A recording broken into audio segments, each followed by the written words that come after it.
You're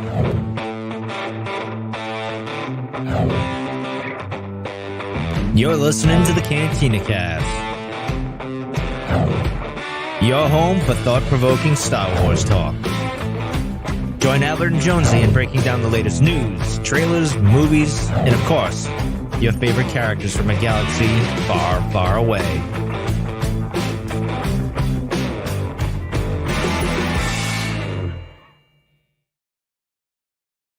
Hello, everyone. Welcome to the Cantina Cast. My name is Albert Padilla, and this is episode 524, our coverage of part 6 of the Ahsoka series, a episode that was entitled Far, Far Away, which we all know and love, and we'll get to that here very shortly. But man, welcome back, Thrawn. Welcome back, Ezra.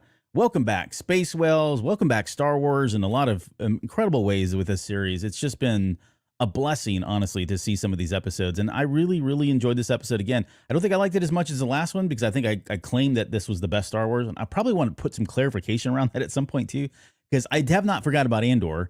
But more on that here in just a second. And speaking of like really special people, Jonesy's with us tonight. Jonesy, welcome back to the show. How are you doing?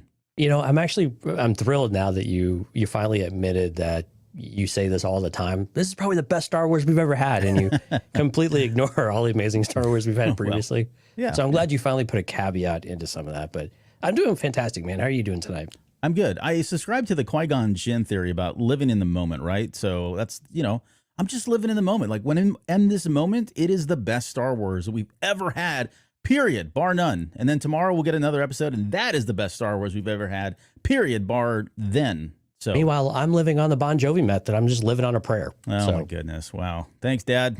Dad jokes are already cranked. You're not even like 2 minutes in. You've already got cranked. You fired the first salvo. So, well, how are you doing though? Let's fire the first salvo with amazing Patreon members. How about that? Okay, let's do that. Yeah, go ahead. Yeah, because we want to jump right into this tonight, of course. So, thanks to our now part of the tribe members as Albert takes us out of the stream. Hey, look at that! Whoa, woo! Now you see us. Now we don't. Wow, this is getting really distracting. No, it's fine. Rob, Mike, Lauren, Dante, Riss, Justin, Jackson, Shrekman, Dan, Daz, Isabella, Uncle Leon, Josh, Jacob, and Rita Reborn. And then, of course, our Delusions of Grandeur members, Rod, CJ, Alex, and Steve C. So thank you, everyone. If you're curious about Patreon, cantinacast.com/Patreon. This is the point of the show where Albert informs me what we may talk about this weekend, too, on Patreon. So, Albert, what ideas do you have of percolating in that brain of yours? To be determined. I have not had time to really think about it yet. I think we might do something with Baylan Skoll, maybe circle back, or Baylan Skoll and Shin Hati, maybe circle back with them, but more on that here probably later this week. I haven't really settled down on that one yet. But thank you, yes, all the Patreon members. Thank you guys so much for all your support. There's a crap ton of them here in the chat, and I'll let you segue into that now. Yeah, we'll do that then. So, yeah, thanks for all the people in the live stream tonight. Music Train, My Star Wars Guys, Alexandra, Steph, Jack, Sky, Alex, JJ Skywalker, Kathy, Risk, Jorge, Fisto Fury himself, Mike, thanks for coming out. We appreciate that. And Polish Kid 88 just snuck in there, too, before we did the shout-out. So, super exciting. You know what else is exciting, Albert? What's exciting? We had another 5-star review over on Apple Podcasts. What? That's like 3 weeks in a row, man. You guys are really coming through for us. Appreciate that. Yeah, it's pretty killer. So thanks for Kasen Baka. Hopefully I pronounced that relatively correctly. So Kasen Baka says, these guys break down everything Star Wars related. And when I mean everything, I do mean everything in a wonderful fashion, supplying us with great content to consume between shows. They have great chemistry, unique opinions and perspectives, and are super kind to their fan base. Basically everything you would want from a podcast. 5 stars. Give them a listen and remember the Force will be with you always. So thank you. Those very kind words. We really do appreciate it. It's very humbling to hear that, and glad we're connecting with you guys in that kind of way. Yeah, no, that was very cool. Thank you so much. It's very generous, very humbling. We always love to hear that. So thank you guys too, because you're digging us out of the hole from our 0 stars and like some of the Conkamania reviews that people have given us. So, well, and then your brother chimes in, gave you guys a 5-star review on Spotify, which I'll have to see if we get those reviews or not. So we do. Thanks, Alex. We look forward to figuring out what you said about us and whether it's actually a good thing or not. Yeah, exactly. Yeah, shout out to Dale for just joining the chat too there, Skywalker's Academy. Yeah. So, yeah, pretty exciting stuff. Yeah, so live stream, cantinacast.com/YouTube if you'd like to see us on the screen and join the chat and all the excitement there. And then, of course, check out Lauren's stuff over on Jedi Novel Archive. A lot of great stuff out there. You're going to want to be able to read Tales of Light and Life, Yoda comics 7 through 10, which were pretty decent there, especially if you want to learn really how Yoda dealt with right before Empire Strikes Back with Obi-Wan Kenobi. A really good series in there. So get Lauren's perspective on that. It's better than what we got in the one-shot comic in Age of Republic, or in Age of Rebellion, rather. Just saying, it was better. So go check those out. From a certain point of view, Return of the Jedi Part 1 book is out there. I know she's got a lot of other things going on, including a little sneak peek for you guys. In about a month or so, the schedule right now, playing out a little bit of Kira stuff going on. So just a little tidbit there for you Kira fans. So pretty exciting there. Kira is a tease all around, but that makes total sense. And before we go further, I just want to say thank you to Dark Horse Publishing. So we are now getting the advanced reader copies of the comic books from Dark Horse Publishing. So everybody there has been super nice, very cooperative, and like just easy to work with. So I'm excited. We got our first one. I would think it was Hyperspace Adventures number 9. Yeah, Hyperspace Stories, right? Yeah, so we'll try to bring you some of that content coverage as we continue to get more and more of those. Of course, we got phase 3 of the High Republic coming up here very soon. We'll start getting those from Daniel Jose Older and a number of people. I think Claudia Gray's got a comic in there.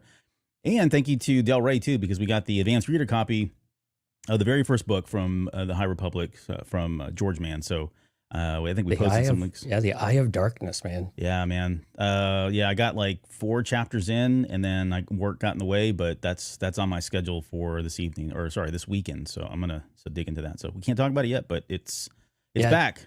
Yeah, that one's phase 3. We're under embargo on that one until November 1st. I know, it's forever. It is forever. It's really weird. Usually we get the book like a week before. So this is kind of exciting that we've got it that far in advance. We can actually read it this time and kind of make the deadline without going crazy. Yeah, for sure. But still, yeah.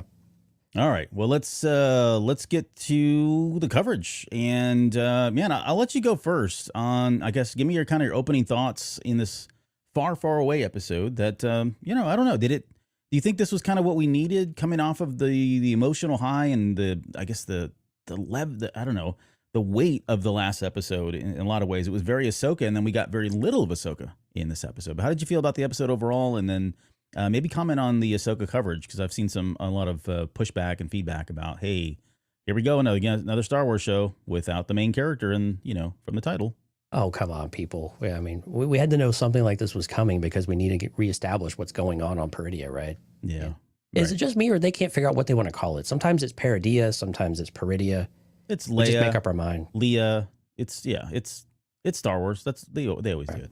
So initial impression, though, the whimsy of Star Wars is kind of back with this, right? The idea of exploration, of coming across new creatures and new environments.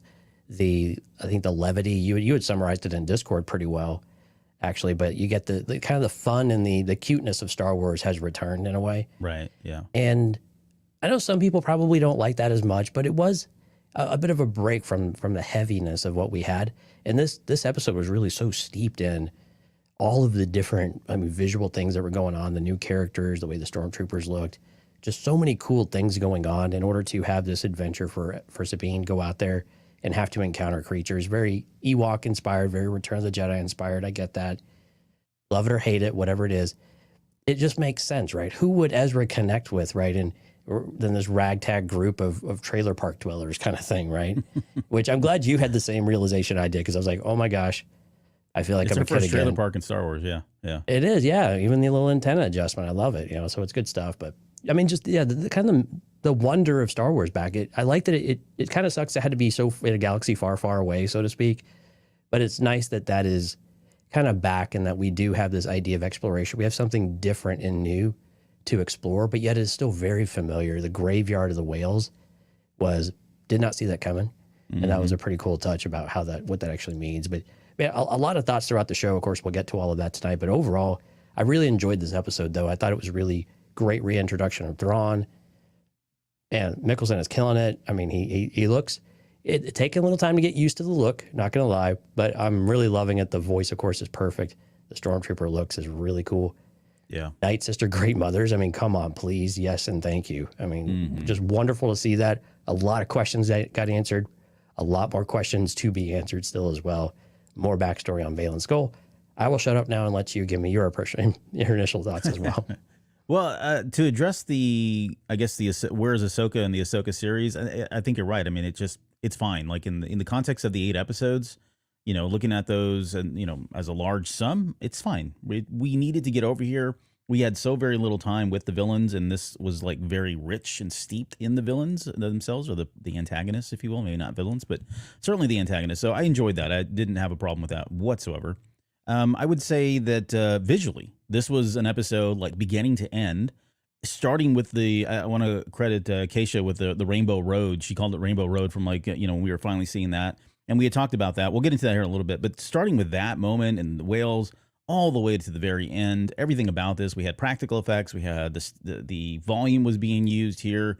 Great CGI. Scion coming out of hyperspace. It was just as visually stunning as it was when it took off. I love all the lightning and the electricity look of it. Yeah. It is unique coming out. Like it is something special coming out of this. Exactly. Yeah. It's very distinguished from what we see in other ships or whatever. And I mean, they're just really kind of going all out with the visuals. Audio was right there with them. Like all the sound effects were like spot on. Really big booming basses throughout all of this stuff. Whenever there was, it needed to be there. Kevin Kiner's music continues to deliver. By the way, I think we called it last week, or it was one of the shows we were on. We're like, hey, any day now, you probably should expect the next, series of sound or tracks to come out on the soundtrack. And it was literally like the next day we got the next day. They've released now episodes 1 through 4. We're probably going to get now 5 and 6, I would imagine. I don't think they're going to wait till 8, but I could be wrong. But yeah, we got 4 through 6. So I think there's 40 something tracks, like 46 tracks in total on the soundtrack now that you can listen to. And all that really good stuff that we've talked about and commented on the show up till through episode 4 is all there. So in its full entirety. So go listen to that stuff. It's really banger tracks after another. And then, so my other comments, opening thoughts, welcome back, Iman Esfandi, or welcome to Star Wars officially. I mean, we had a little kind of, HoloNet hologram thing at the very beginning, but his portrayal of Ezra, I was pretty happy with it. I think it's very spot on. And we'll put that in context a little bit later.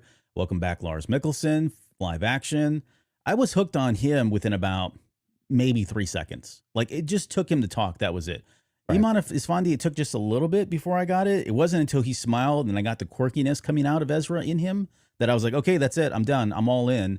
But for Lars, I mean, 0.5 seconds really is all it took. And I'm like, I was done. I was totally into what he was doing with the live action on screen character for Thrawn. And it's just kind of crazy to be in another galaxy. Like, who would have ever thought we would do this? I mean, right. I think we kind of look at that title, which is of course based on Once Upon a Time. We all know the history there with the Wills and how George Lucas's original intent of how this story, the saga, was supposed to be portrayed. But never in my wildest dreams that we would think that we would go to another galaxy, although we knew that was coming. But then just for Filoni to kind of, I want to call it almost blindside us emotionally with this, throwing this back in our face of like, this is just another tale that's being told in another galaxy. It just has another meaning to it. And I think we'll never look at that title the same way again. I mean, not to be too dramatic about it, but it certainly kind of gives it new definition. And so it'll always be there. Let's see. I think I covered everything that I wanted to on my opening thoughts. I guess, do you have anything else before we get into the breakdown? Yeah, maybe our Patreon poll. So if you're a Patreon member, I posted a poll out there I think Monday to see. I just asked, who will we meet next in Ahsoka Part 6? So when we didn't know even though it was the title of the episode yet. And so the options we had out there were Thrawn, Ezra, both Thrawn and Ezra. Come on, Jonesy, the answer was always Hondo, which was my personal favorite. And then someone else tell us in the comments. So 42% of everybody called both Thrawn and Ezra. So once again, we've got some of the most brilliant listeners out there on the planet. 21% voted just Thrawn. Ezra was 5%. Hondo got 21% of the vote. I'm super excited about that. And then someone else was 11%. Dante threw Vigeri out there from Legends. And then, of course, your brother says Mara Jade or Rook because he just can't let Rook go. Hey, he's like hung up on that guy. Yeah. Rook is dead and in pieces, my friend. Yep. Any apologies, but it's true. But anyway, so thanks everyone for participating in the poll. Anytime we have an opportunity to do some of that stuff, we'll go out there. So if you're not a Patreon member, please consider it. And we hope to put more stuff out there in the future. We hope you all enjoyed a little something to do during the week. You're on mute, my friend. Oh, let's see. Let's get into You've never sounded better though. So yeah. All right, I'm going to restart so I can have a clean cut on this one. All right, so let's get into the unturning of stones, or the turning of stones, however you want to look at that. And we'll start with what we talked about earlier, the hyperspace lanes. We're in the belly of the whale. You know, we had speculated about whether or not it would look different. Certainly did look different. We had this rainbow effect. And I think there's been different variations now. And I think for the most part, they've all been kind of pretty close in the ballpark of what hyperspace looks like. But this one just was different. And it probably had to do with either the speed at which they were going or the mechanism, the way they were traveling, you know, via the Purrgil. Yeah, I don't know which one. It doesn't really make a difference. But I did like that they brought some kind of visual touch, visual flair to it to kind of distinguish itself from just our normal everyday, we're going to hyperspace kind of thing. So I thought it was phenomenal. I mean, you can just watch that visually over and over again, and it just looks better every single time. I think it was important for it to be a little bit different and just give a little unique flavor to it. Again, it doesn't have to be anything crazy. It doesn't have to really be any super in-depth, reason behind it. But it's special. It's unique. We are going somewhere different. So again, I'm right there with you. I'm glad they did something different. It was really important. And when Eye of Sion comes out of hyperspace, holy smokes, that is just so cool to watch and look at. The little stardust behind it as well. Really great. So I'm kind of curious what the star whales will look like when they come out of hyperspace, if we'll even see them come out of hyperspace, if there's anything, similar to that in any kind of way, or if it's not, they just kind of pop back in or not. Yeah, we'll see. Yeah, that was that space travel was I was thinking about something about Sion. We'll come back to that here when we get to it. But so we get this nice little scene. I mean, the only scene that we have really with Ahsoka is this pre-title scene, and it's with her and Hu Yang, talking about the history of the galaxy. He talks about there's 3 episodes, and I'm thinking, okay, that's probably Filoni, as an analogy of the original trilogy, and Ahsoka saying that hers was a favorite. I don't know which movie is Filoni's favorite, but I just wonder if he was signaling that A New Hope was his favorite, since it kind of did start it all. But or did he mean the Phantom Menace? Well, yeah, I don't think it's that. But I mean, it could be. But I think it was. So if we were just to go off the real world thing, like I really want to know now what these 3 stories are, like the 3 episodes or whatever it was that Hu Yang was talking about, and why that first one was the best. But then I started thinking about this, and again, not to get too crazy into the crack theories already. 17 minutes in. No, you don't keep the hat. It's not that crazy. Okay. But Baylan Skoll says something a little bit later, when he's talking about going back and starting, the beginning is what he's talking about. He wants to go back to the beginning. And this just happens to be the same thing that Ahsoka's talking about. And I just wondered if at some point, if they do, if we actually get more on his plan and what he is trying to do to stop the beginning, it would be kind of, I don't know, poetic that they both look at the beginning as something very, powerful, amazing, wonderful, and they both look at it in that same way, but Baylan is trying to maybe stop that, where Ahsoka has looks at it with kind of rose-colored glasses kind of thing. So I just thought it would be interesting if they did tie those 2 together. Probably not, but I do want to know why that first one is the best. And then here, so Hu Yang asks Ahsoka, "Is there something that you need to tell me?" And she then goes into the whole thing about Sabine. But I was wondering at first, and even now in like subsequent viewings, I do wonder if he was trying to say, hey, don't think I didn't notice that, you got a little pep in your step and you're a little bit cleaner now, right? Or I'm sensing something different about you, AKA you've been reborn or something. And I wonder if she kind of sidesteps that, right? Kind of redirects to kind of say, oh yeah, you're talking about Sabine. I don't want to talk about what happened to me kind of thing. But I have a feeling Hu Yang knew something was different about her. Yeah, I think without a doubt. I mean, you can interpret it a number of different ways, of course. You could interpret it as, how exactly did you know Sabine, was that we should take these star whales? How do you know where Sabine's at? How do you have any idea of what's going on? Yeah. But also, what the heck happened when you fell off the cliff? Because that just, right. There's some questions there, right? It doesn't make a lot of sense. But yeah, I think, but again, it was a little bit weird with Ahsoka in this episode. We left the other one very, pep in the step, like you said, and very, had a lot of life to her, right? The sun was really shining in on her. But now the future was bright. Yeah, very much so. But now we're a little more subdued, right? And we revert back a little bit of maybe not regret in some ways, but also a little disappointment, I think, in Sabine, too, of saying that she didn't prepare her. She was fated to make this choice, but she chose poorly, so to speak. And I love Hu Yang's response to these, though, of, again, that continued, perception of, and you would think Ahsoka would understand some of these lessons better, but you always have to have that mentor there to kind of help remind you, like we talked about in the Hero's Journey episode on Sunday. Yeah. And Hu Yang is filling that role at times for Ahsoka, right? So, making sure that she understands while Ahsoka has choices, Ahsoka's fear is what's driving her judgment of Sabine, of what Sabine's choice was. And it's Ahsoka's fear being projected onto Sabine in that kind of way that Sabine may have only had one choice at her disposal. And you can equate that back to Kanan, to Ezra in their situations and their moments. Yeah, I see things, but there's really only one path that has any reasonable amount of success. I feel compelled to take it. That's what the Force is telling me to do.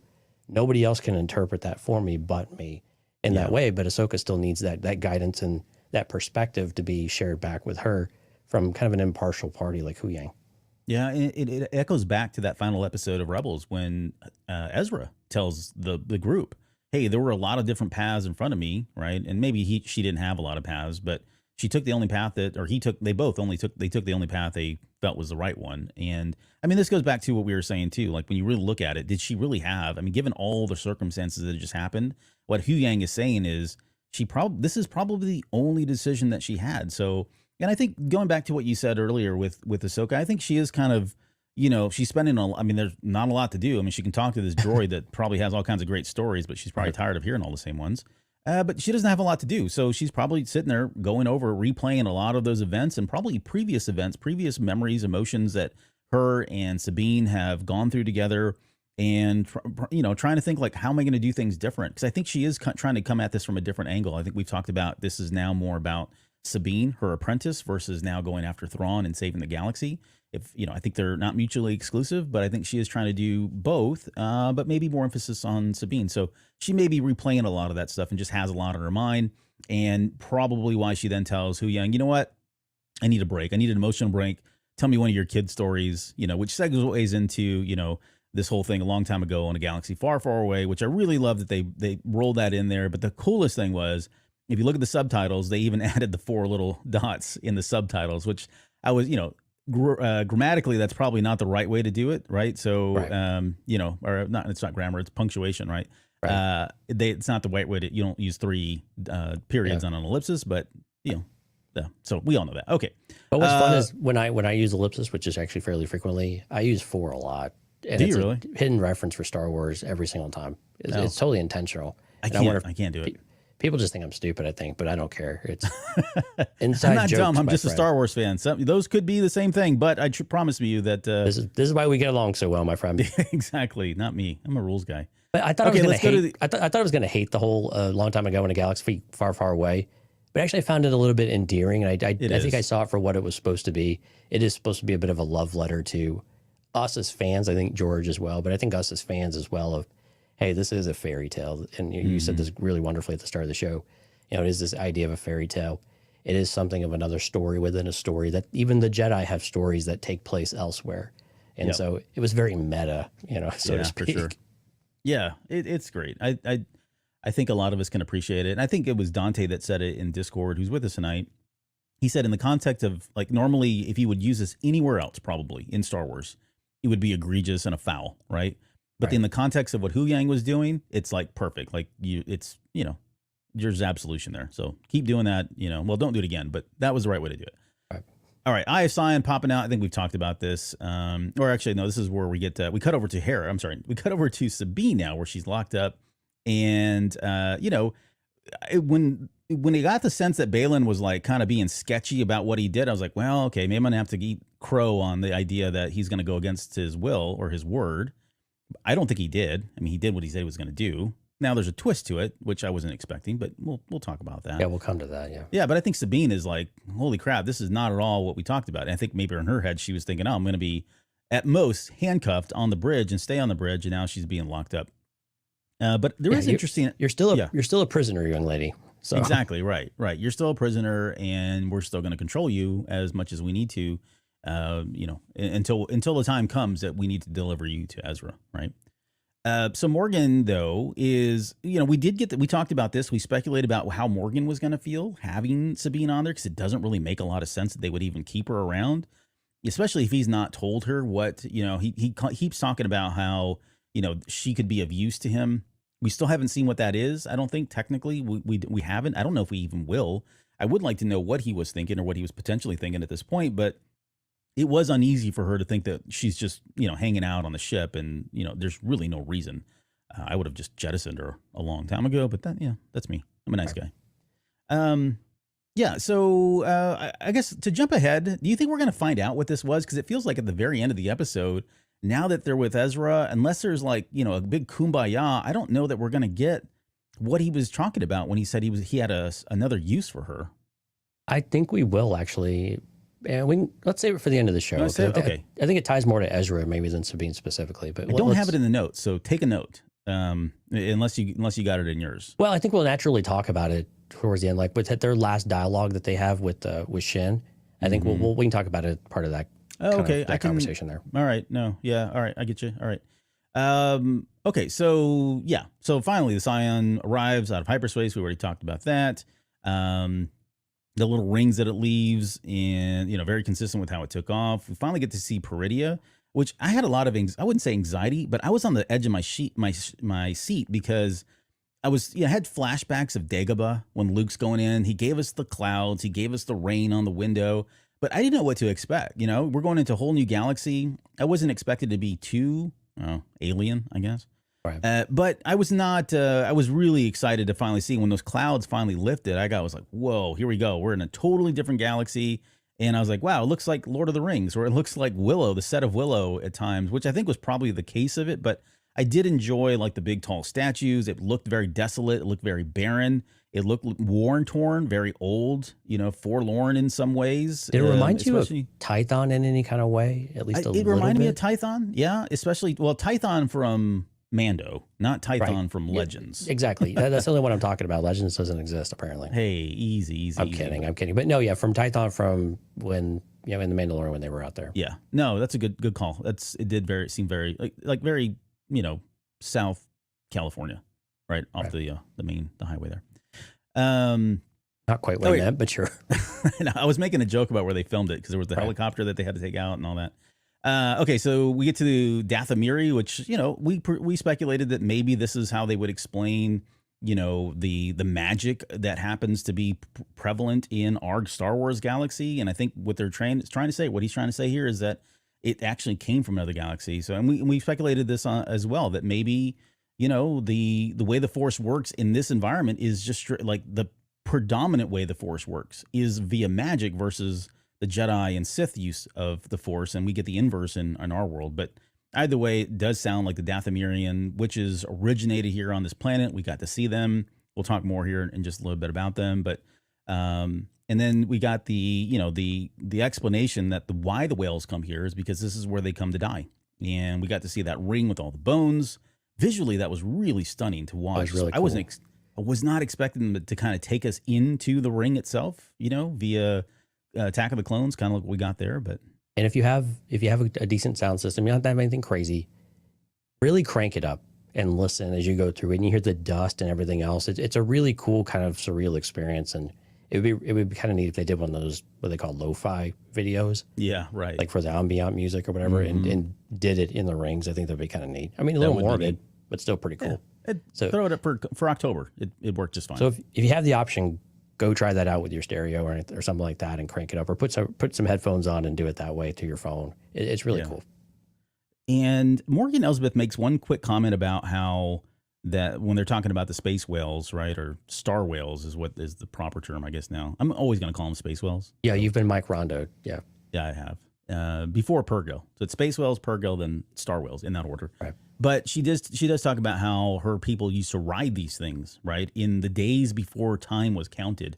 And that just blows my mind because I'm thinking, well, when was that? I mean, Star Wars is pretty old in Legends, hundreds of thousands of years old. And, potentially this is even before time was counted. So I love the depth of that, right? And just it kind of blows your mind thinking about that sort of thing. But, I mean, it tracks, given they were riding, Rancors on Dathomir, right? This is just what they do. I would hope they put something on there, like a little carriage or something, so they're safe from space, or maybe they just, I don't know, slap a helmet on them and they go ride those things with a saddle and reins. I don't know.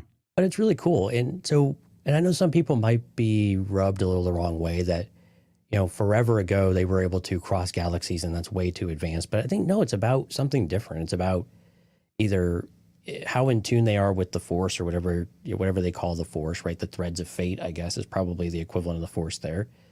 But also that it's still something very special, and maybe not everybody could do it, right? We know they set up ancient temples in our galaxy as they were able to do it, but it's still something very unique.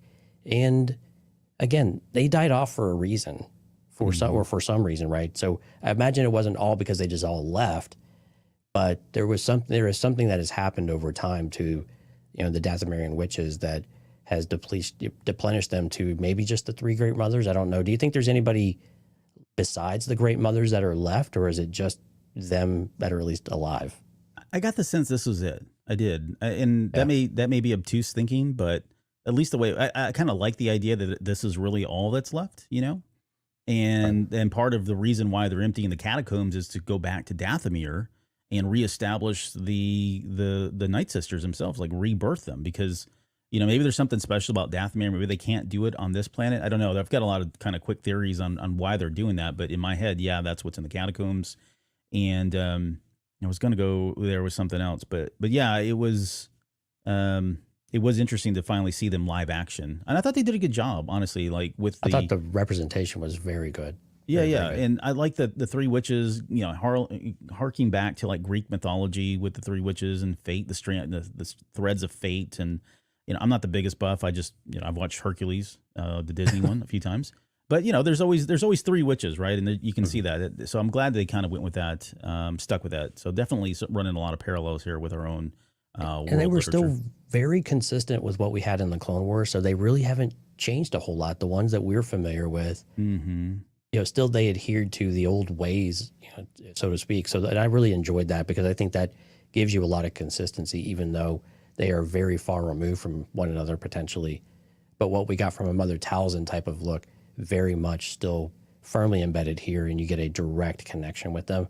That helps us as viewers. They don't feel so foreign in that way, and they do feel like they fit right in, which is, I think, was really important for us to see for us long-time fans. Yeah.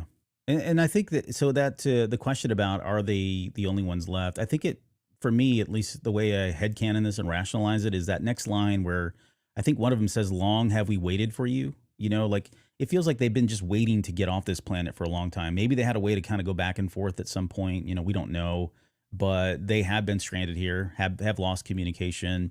And you could take it that way, or you could take it as simply as, well, Thrawn showed up and we knew that someone would be coming, at that point. So they could be speaking in the context of just recently, now that Thrawn's here, someone's finally here. But I like to think that they've been waiting for a very long time for somebody to come by. And, I don't know if we're going to, it feels like we are going to get a rebirth of the Dathomirian witches in Star Wars, which is great, because I think that's some of the best storytelling. Some of the really good stories from Clone Wars have the witches in them, with Mother Talzin, Old Daka, what Count Dooku did. Hey, maybe that's it. Maybe Dooku went to this planet. He wiped these guys out too when he wiped out the witches on Dathomir. So there you go. There's the explanation as to why there are no more. But I thought they did a good job. Do you think the Great Mother's been reaching out to Morgan Elsbeth just since Thrawn has left, or have they been doing this for a longer time, or is it just has she just now started listening because she was trying to pursue Thrawn? Anything there?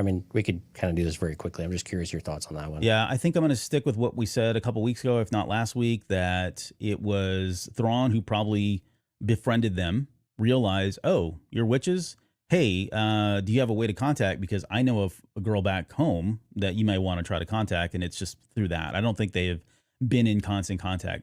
That could be partly it. The other theory would be that, Morgan Elsbeth, she has talked about being a survivor, right? We got that from this series. We know that she is technically one of the few, if not the only, Dathomirian witch that's not true. There's some there was one in the Fallen Order video game and a couple other here and there, right? But they're pretty scattered, few and far between. I would think similar to the Mandalorians, they're going to want to try to rise up again. And if she feels like, hey, the only way I can do that is to call back home, and she may have been looking for a way to get in contact with them. So it's probably some combination thereof. But yeah, I was trying to. Yeah, and it makes so much sense that Thrawn would, be friends, probably not the right word, but would have an alliance. Yeah, an alliance with them, because he needs something. We've talked about this in previous shows, and maybe the final hype show. He needs something to combat the Force and the Jedi, right? And I love that some of the lines we got was very, almost not combative, but very a little bit sharp of the tongue with like Baylan and stuff. But I like that he's kind of found his own Force users that he feels like he can ally with and can trust in some way in order to give him an offset to what the Jedi have in any kind of way with Ezra and whomever else with the dark magic. So really interesting that he's aligned with not the Jedi devilry, but the Night Sister devilry, or whatever you want to call it now. Yeah. But it's kind of cool that he's got his own little crew in his pocket now, I guess. Yeah. Or he's got an X factor in all of this too. Right. The unknown that comes with Force magic. So I want to go just quickly. Dante brought something up here. He says, "Here's a thought. Not sure if y'all discussed this prior to me jumping on, but it sort of makes me see why the Star Whales. Okay, really? Call it a space whale. I know you, Dante. Star Whales took Thrawn to Peridia. I'm sure some took mortal damage in the fracas. And yeah, so what he's saying is when Ezra, we talked about this, I think before, did Ezra tell them to go here, or did he just say, get us out of here kind of thing? Right. What Dante is saying is because of that last battle on Lothal, some of them were hurt. Some probably needed to die. This was going to be the natural place that they would hyperspace to. And it just so happens to be in another galaxy. So yeah. And we know because they wrecked shop on those Star Destroyers and the rest of the ships out there. And you see it with the Chimera too, when it comes into frame, all of the repairs that they've had to do in the various ways, which was actually pretty cool. So yeah, that makes a lot of sense. Yep. Let's see. So, all right. So we get this comment, when one of the Night Sisters was looking at all three and she says, it reeks of Jedi. This was so perfect. It's perfect because they all look at Sabine and she's like, what? It's not me. I showered. I'm the least Force sensitive one here. Right. And I in my heart of hearts believe that they probably sense the light, right? I think that's how they would sense Jedi, not necessarily by what you're wearing or the weapon that you're wielding, but just that presence of the light. And I'm not saying that's not in Sabine, but I do wonder if that was a way to signal, because we've talked about possibilities of either Baylan Skoll falling back to the light or being redeemed in the series or later on, or even Shin Hati being redeemed. Could they have been picking up on that light, the presence of the light side in one of those two that's to be shown here later in this series or another one? What do you think about that? Well, I think they all clearly looked at Sabine, so I think it's something in her. You could also, maybe there's an argument too that what they sense in her or kind of embodied around her is also Ahsoka in some kind of way, that kind of Force residual. It's almost like a scent, right? You have multiple Jedi around, and the Night Sisters have a peculiar way of picking up on those types of things with the Jedi in particular. So it could have been any one of those things, but I'm with you. I think it is still signaling. And then of course we get the moment when she's in isolation there, where she's trying to use the Force. And of course the ship is what's making everything crumble around her. But again, everything is kind of still snowballing a little bit towards that way of, at some point, Sabine will probably show out, to quote Uncle Owen, and to see if she's showing now in some kind of way. But I thought it also could be Sabine It could also be Ahsoka in some way as well. I like that. I hadn't considered that, but you're right. Just that imprint that still is around her because she spent so much time with her, right? I can totally see that. Oh yeah, music train for. I forgot to mention this. Yeah, they kept calling her it. It reeks of whatever, and then they say another line a little bit later where they refer to her as it. They don't even acknowledge, Yeah, take it to isolation or to. Yeah, it will stay in isolation or whatever. Right. Yeah. So they take her off to this little thing, and we get more space balls floating around, tying her up, whatever. I guess, I don't know if we'll ever get more on that. It's fine. But, she's still questioning like Baylan, like, hey, this is not what this is not what I signed up for. This is not what you agreed to. Now, this time when he walks away, he does look a little bit more, I don't know, disturbed, because I feel like in the last time he was in control, right? He threw her in there. Nothing's going to happen. Now he's putting her in the holding cell of these Dathomirian witches, the catacombs, probably less control. So maybe he's starting to feel a little bit uneasy about the situation. I don't think at the end of the day, I really don't think he cares as much. I think he's going to try to keep to his word still, but I don't know. It feels like there's something weighing on him. And this really, for me, kind of hits harder a little bit later when Thrawn starts talking about, kind of let them die thing. I think that's bothering him in some ways, but we can speculate on that maybe in just a little bit. Okay, so then we get to our first scene, which the best parts in this, honestly, I mean, there were a lot of great parts, but I think the best moments with the exception of finally seeing Ezra and Sabine together, were definitely for me the Baylan Skoll Shin Hati exchanges. agree. You know, I mean, a part of it is we've been waiting for so long. We've gotten teased. We've talked about this so much. We posted about it. We've had episodes dedicated to it now. But finally being able to get some answers, even though it opened up more questions, I think, for me than answers, and that's okay. But yeah, I think this was just really some really good stuff. I mean, he's talking about the lands of dreams of madness as far as what he's seen here in this moment. You know, I think Shin can sense that there's something bothering Baylan, right?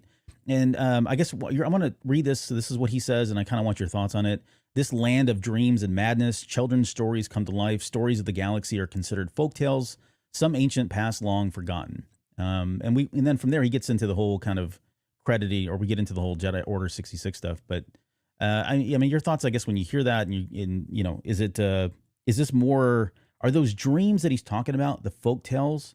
Does this align with this ultimate power that we know that he's after? Well, I think some of it is he's taking it in still. Like, this is a real place. And I think when he heard it and things started lining up to where it seemed like it was a reality and it was a real place, actually being on the hyperspace lane and then seeing the planet going through the great, it's just snowballing into where I think I strongly believe he's just still kind of taking it all in. And then he's just, and we get this, I think, a little bit later too, although I love the emotion we get a little bit later on too when they're in the wasteland. But, you know, where you actually just have the idea that he never thought that this would be a reality. When you see your fairy tales come to life, and it's like if you go to Disney, Galaxy's Edge at Disney, right? The first time, it's actually like that, right? You feel like, holy smokes, I am actually here. I could actually reach out and touch what I thought was just a figment of my imagination, or what I saw on TV or saw in a storybook. Yeah. And so I think to have those moments for him, that even at his age, he almost has this moment of like, wow, like he just feels like a kid again in some kind of way. But also, I think to your point though, what else is true? What else was in those stories that maybe I didn't give a lot of credibility to now that new doors are opening for me? Because if this was true, right, what else might be within that could be possible now? And how do I leverage that? And how do I go about doing that? But also, I'm in the situation now, and we get a little bit more of this when he's with Thrawn, I think. But I'm now in a situation that's a little out of my control. Like, I don't have as much influence here, and I don't have as much control over the situation. So how is this going to play out? And his ability to see the future, I'm wondering if his impressions are now more subdued or clouded. Like, what is his force ability in this place compared to back home? Is that any different? When will we start to see some of that play out? Because we had like no force use here at all this episode, right? So yeah, really curious how that plays out here. If it's still drawn, or if it feels different, or if they feel weaker or stronger, or whatever it might be. Mm-hmm. Yeah. Well, we didn't get anything from Sabine, that's for sure. Womp womp. Wow. The quote Chopper. Okay, so you know, he kind of chuckles. There's some lighter sides to him. Like, I love the way that he smiles and he chuckles. I mean, that guy is just freaking amazing. It just sucks, man. I really wish he was still around, because he has a lot to do. I mean, if you're wanting to be in Star Wars and like portray a Jedi or somebody of wisdom or anything, just in general, like, watch what he's doing. It's just so riveting. Like, it's so intriguing. It's riveting. It's gripping. Everything he says, does, his mannerisms. He's just an amazing actor. But I think he's just killing it with this character of Baylan Skoll. Ray Stevenson, of course. But and the other thing was when he put his hand, like at one point he puts his hand, like very, you know, comforting, like a master would do to a Padawan, or, you know, or to their apprentice, you know. Yeah, some of the walls kind of came down in this episode for him. Exactly. So you're, all right. We'll get to that here in a little bit. But what really got me was this next part here, where he starts talking. He's having this kind of retrospective view on what happened during Order 66. You know, the temple was burning. He says that I couldn't make sense of it at the time. As you get older and you look at history, you realize that it's all inevitable. The fall of the Jedi, rise of the Empire repeats again and again and again. The way he said that line was perfect. I love that he said this because, and I put this in Discord that night, you know, you and I have talked about this before. When you look at Legends and you look how far back, it's very cyclical, right? It's this constant churning of the light side and the dark side, the light side and dark side. And this is kind of, you know, par for course, given it's, you know, we're talking about balance and the restoration of balance, and you can take that a couple different ways. But I love that he called it out. What's super intriguing, though, is the fact that he's saying that, look, just because we're aligning, you know, we could align with Thrawn, and yes, we're going to be very powerful in that. And that's what Shin, in her like very limited view of what's really happening here, because I still feel like this episode reinforces the idea that she's kind of been left in the dark. Like, I don't think she really understands the whole picture here. And certainly Baylan does. He certainly has an agenda, but he definitely is able to, definitely says that, yeah, that's fleeting power, right? That's part of that cycle. That's not what we're going after here, right? He wants to go back to the beginning so he can put an end to that cycle, which just blows my mind. Because now I'm like, okay, wait, hold the presses. Like, if he's going back to the beginning, where is he going back to, right? To call back to what I was saying, is he talking about the first story that, Hu Yang was talking about at the very beginning of this episode? Is he talking about the beginning of the Force itself, right? And how that schism started between the light side and the dark side, or the dark Jedi and, the normal Jedi? Is he talking about there? Would he go back in time to do something like that? And I'm thinking, okay, well, is this the world between worlds? Are we going back to that? Are we going back? Are we going to get Mortis at some point? Like, I just can't, I'm struggling to find what could be more powerful outside of something like that, like time travel, or the ability to control the Force in some way, or neutralize the Force in some way, which I think is probably out. I don't think that's really what he's going for. Right. But it just feels like there are only a few options here, unless Dave Filoni's just going to pull a rabbit out of his hat and, something we just did not expect. Yeah, and I go back to like Vader's line in A New Hope, the ability to destroy a planet is insignificant, next to the power of, the Force, right? And yeah, this takes on a whole new meaning now for us. And I'm with you. I mean, there's a lot of, I'm so curious about what it is that he's really after. What does he think is possible that we don't know of? And I'm with you. I think it's in these stories that Hu Yang has in his memory bank, and what they were told as younglings. But what the hell is it? That's the thing. Yeah, right. We can speculate all day long about what he wants to do, but it's like, it's just right there. Just tell us, Dave. Come on, man. And so it's coming, I think. But I'm with you. Like, what is this mysterious ability to go back to the beginning? And it can't be just as clean as just raise everything to the ground and start over, right? I mean, there's a certain degree of that's probably baked into it, but you can't do that for the entire galaxy, right? Unless it's something like World Between Worlds. And I'm with you. I think World Between Worlds is coming back onto the plate from a different perspective, right? From Baylan's perspective of what he wants to do. But again, how does that align with where we already came from with Ahsoka, and was she really there or not? So a lot of lack of clarity right there, but clearly there are reasons. And I think this is why Sabine, that's why I wanted to kind of wait to talk about Sabine. I think the reason why Sabine is useful is if Baylan knows really much about Ezra, or about what happened with Ezra during his time in the rebellion, or the fledgling rebellion, how we want to classify that, then he might be aware that Ezra is a key in some kind of way, or has been a key, and the combination of Sabine and Ezra is a special key as well, because the two of them were the ones who unlocked the gateway on Lothal, right? And the portal on Lothal. So there is something unique about both of them, and also Sabine is a leverage and a bargaining chip in some kind of way if he needs something from Ezra specifically. So his intuition is, why throw away a piece that might be useful to you, because I can discard her kind of whenever I want.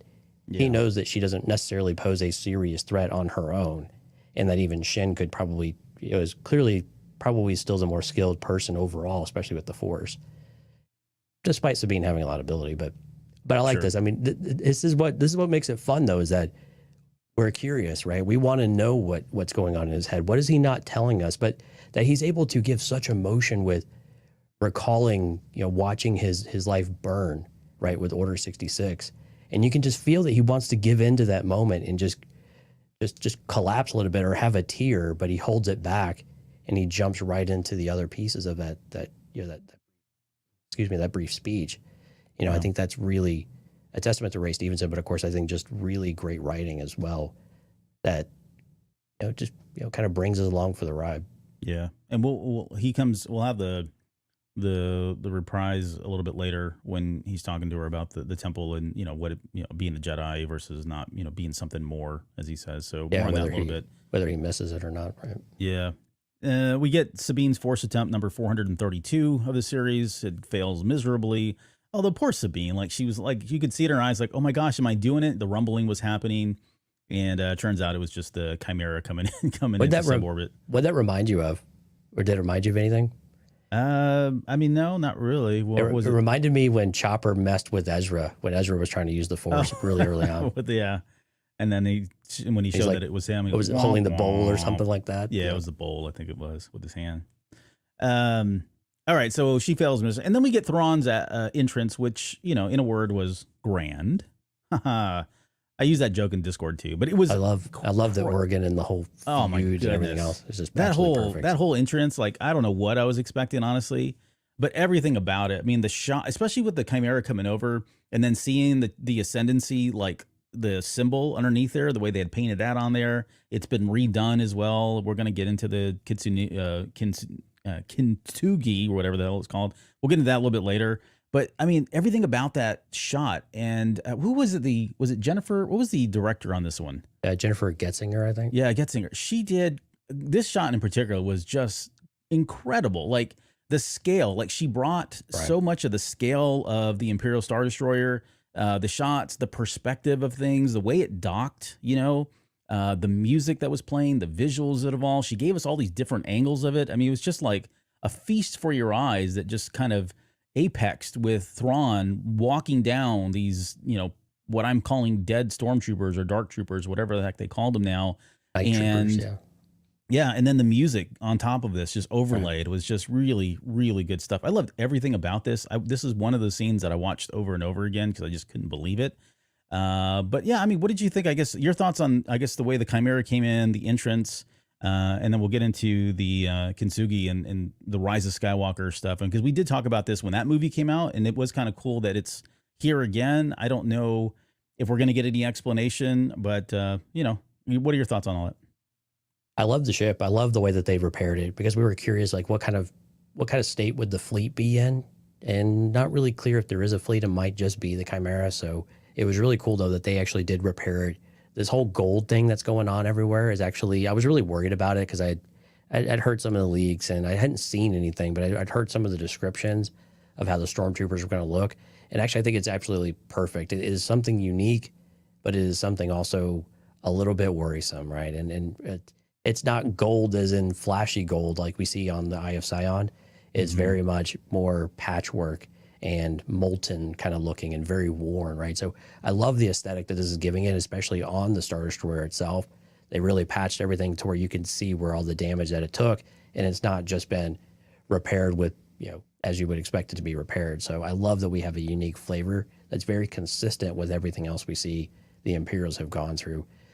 Thrawn's entrance is absolutely perfect, right? It feels like this whole Transylvania type of thing, like a vampire Dracula type of environment, which of course for him is very perfect with the red eyes. I love how they did the red eyes. It's not just the iris, right? That's red. It's the whole eye is red, which I'm pretty sure they probably CGI'd a little bit and stuff in there, but I think it actually works really, really well that they were able to discern, you know, so you can see where he's looking, but it also still feels very, very real. Yeah, and it was a good mix of tackling that problem of, you know, how do you show, you can't do the Legends thing because it's just a solid red blob, right? But how do you still give them the focus, and how do you give the audience some direction as far as where they're looking? To your point, I think they did a really good job of kind of meeting somewhere halfway between that and giving us something special. Right. Yeah. Thrawn's blue skin was a little, it took, Stephanie and I actually were talking a little bit about this, that she was like, was that CGI or was that actually makeup and, you know, body paint? And I'm pretty sure it was body paint. It certainly looked like it because you could see the lighting and stuff changing. But it is weird how blue looks on screen sometimes. It's a little different, you know, to look at, and your eyes have to adjust. And I'm with you. Seeing him, but then hearing him speak, I was like, I'm sold. Yeah. Like, I'm good, right? It's a little different look, but when you hear the voice and the way that he's playing the character is still very consistent with what we had in the animation, you know, facial expressions and everything, to where you're like, okay, this is Thrawn. And what I love about how they've done Thrawn so far, throughout all of his dialogue, you get his ruthlessness is definitely coming through. So if anybody had any concerns or questions about what version of Thrawn are we going to get, is he kind of the good guy? No, he's very much the bad guy, right? Yeah. Through and through, he has a bone to pick with the galaxy. He has a bone to pick with the Jedi in particular. And so reckoning is coming, right? So absolutely love the introduction. I was curious with you though, what did you think about the chanting of Thrawn, Thrawn, Thrawn with the crew of stormtroopers or night troopers? I loved it. Like, it's so anti-imperial, you know, but if you think about it, they've been here a long time together. you know, and, you know, we know what he's like for those that serve him. You know, I've got thoughts and theories about whether these guys are even alive, but they probably are very subservient to him. And so I can see where Thrawn is, you know, doing everything he can. They're all in this together, not to quote, you know, High School Musical, but they are in this together. They've been in this together for a very long time. So, you know, they've got to, I think it's appropriate. It's very different. Like I said, more than anything, it just stood out because it's not, no one was chanting for Vader. Nobody was chanting for Palpatine or, you know, anyone else of rank during that time. But we know he can have a special relationship with his folks. He's not to his own people that are loyal. He's very different in how he treats them. Right. Right. So yeah, I did like it. So on that thought, right. Dead or alive for you, these troopers, dark troopers? Oh, I think they're very dead. I mean, or this Night was Troopers, I think was the title, right? Night Troopers are what they were called in the subtitles. But I think, man, this is as close as we've had to Death Troopers, like the Legends Death Troopers, and they just inspired it. They're held together with literally duct tape and whatever, like the red bands, I think, from the Night Sisters, I think is what really clues you in. But the one trooper that had all of his gear was just totally cracked and smashed and everything else, you're like, there's no way that trooper lived. Mm-hmm. And it's a curious statement, though, from Thrawn, where he says their numbers have dwindled, right? When he's talking with Elspeth a little bit later on, their numbers have dwindled. So it's a little bit curious there of, you know, are they still available to reanimate? Because we know this was Marok, right? And we think from the catacombs, these are probably the Night Sisters they want to bring back to life in some kind of way as well. So, and we've seen this in Rebels too, where they were able to bring back the spirits, or the spirits existed in some way they could possess the living. And so this is all very possible. It could be that the troopers are Night Sisters reincarnated as well. I think that's another avenue because, again, we saw that in Rebels when they were possessing Sabine and possessing Kanan, I believe. Yeah. I'm with, like, Dante chimed in and said, alive, I say. Miss Sunflower says undead. So if anybody else wants to chime in. What's that? Yeah, that's more accurate from where. Yeah. We'd love to get everyone's kind of votes tally there in the chat. I'm going to side with undead, but it's probably some combination thereof. Like, I want Enoch. Let's just talk about him quickly. Visually, that was shocking when he turned around. I was like, wow. I mean, I had shades of like THX 1138 and the police officers. Gladiator was up there for me. You know, a lot of the kabuki masks are similar, although they're not gold. They're usually, you know, dark colors and dark blacks and stuff. But all of that kind of that symbolism came back to me. So I don't know if there's any significance. I don't know that we'll ever get an explanation as to why they've changed that character's particular helmet. But the idea of Enoch going back to like biblical references, right? He lived. He never died. He just went into heaven alive is kind of what his special thing was. So everybody else died but him. So I think maybe there's a possibility if you really want to play into that, he could have Thrawn be alive. He could have Enoch as the sole survivor and everybody else is dead, right? So we have one living person among the dead. But I'm with you. I think it could be, you know, a legion of Maroks, and that seems to be what they could do. And I think that's pretty, you know, it's a formidable force that they're going to have going back to the galaxy. Yeah, his numbers have dwindled, but if they're going to raid these catacombs and they're bringing them out, either they're going to have a fleet of undead Dathomir witches, which you don't want, or they're going to have a fleet of, or I should say a platoon or whatever you want to call, of undead stormtroopers, which is probably just as equally menacing if provided they can provide, you know, them with, you know, I don't know, starships and blasters and everything else. He has a force, I guess is what I'm saying. And I don't think somebody like, the more I thought about this, I just like the New Republic has no idea what to do. They're not going to have a clue how to do anything with this. They've never faced anything like this before. And I think that's going to give him certainly an upper hand. Yeah, and I highlighted Jorge's comment. I think Enoch has a funerary mask, which I think is kind of a cool idea as well.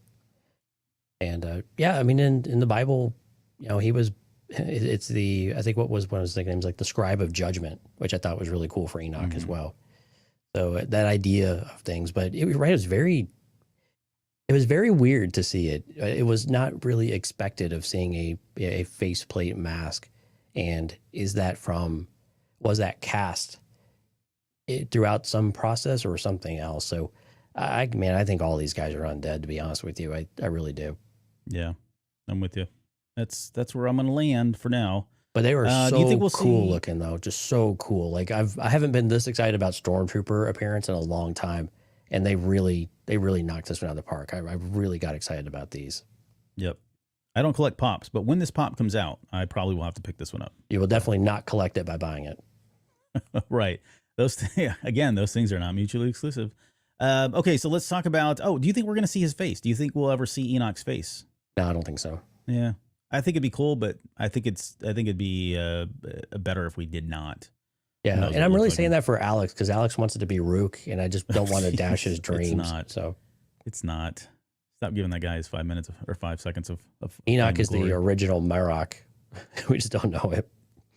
Oh, yeah. So Alex really is timed in. Melt some people's noodles. He's talking about Kintsugi. We didn't even talk about that really, but right. I'll be honest. I'm not the biggest fan of the look. I like the idea that they're undead. I like the idea that they've got this, but I don't know. Just aesthetically, it doesn't do anything for me. I love the symbolism behind it about, like he was talking about, it's a metaphor for healing, rebirth. We had all kinds of conversations about this with, Kylo Ren and what he did with his helmet, what that meant. That was, I think I think if I recall, we chalked it up to that was kind of his recommitment, to the Kylo Ren that he was before. He was reborn again, but still of the same kind of character caliber, whatever. I mean, again, metaphorically, I love the idea. Aesthetically, I don't know. It looked broken to me, and I'd rather have something that looks brand new. So that's just me. Okay. Let's go to fair enough. So Thrawn finally gives his first words, which I thought was I love that his first line in this series was, "What was first just a dream has become a frightening reality for those who may oppose us." Like he is putting the New Republic on order at that point. Like it's just they're going to get blindsided by this. I can totally see it. Definitely, yeah. And it's very poetic. I love he's just as poetic as ever. Yeah, I had a great line to really start it off. I mean, it just kind of ended with that. And then the catacombs. I think we've talked enough about that. I can't see it being anything else other than Dathomirian witches. And you could have one or two theories. Either they're being loaded on there to be a force for Thrawn to use. Maybe that was part of the bargain that he struck with the witches. I'll get you out of here. If you can call her and in return, whatever, then I'll take these. But it could just be as simple as them wanting to repopulate, go back to Dathomir and reestablish their ranks after what happened during the Clone Wars. That could be another possibility. Yeah, let's spotlight Dante here for a second because he was talking about that. Do you think the Night Sisters will pal around with Thrawn when they get to the galaxy we have grown to love? I got the impression they would not. And I think along those lines, I'm kind of with Dante. I think they made an agreement that they would bring their cargo with them back to the galaxy because the Great Mothers are unable to escape this galaxy. It's an exile they all share at this point, I think from Thrawn's perspective, or at least what he said to us on screen. Yeah. And so I'm kind of with Dante. I think that the Night Sisters always have their own agenda, that they will fulfill their part of the promise, kind of like what Thrawn said to Sabine from a certain point of view, if you will, of saying, hey, you helped my cause, I will now help yours, even though I might have other, machinations behind it. And I think the Night Sisters very much the same way. It's an alliance out of convenience. It seems to be working out pretty well so far. Things are clicking into place. So there's a certain amount of loyalty to an extent, but once the agreement has been met, everything is boom fulfilled. We part ways. You stay out of my way, we stay out of your way, and we'll be kosher. Everything will be fine. Right. I mean, it is a weird alliance too, given that, technically speaking, Thrawn represents the group and we talked about this before in a couple episodes ago, right? But he technically represents the force that obliterated their forces on Dathomir, going back to Palpatine and Count Dooku.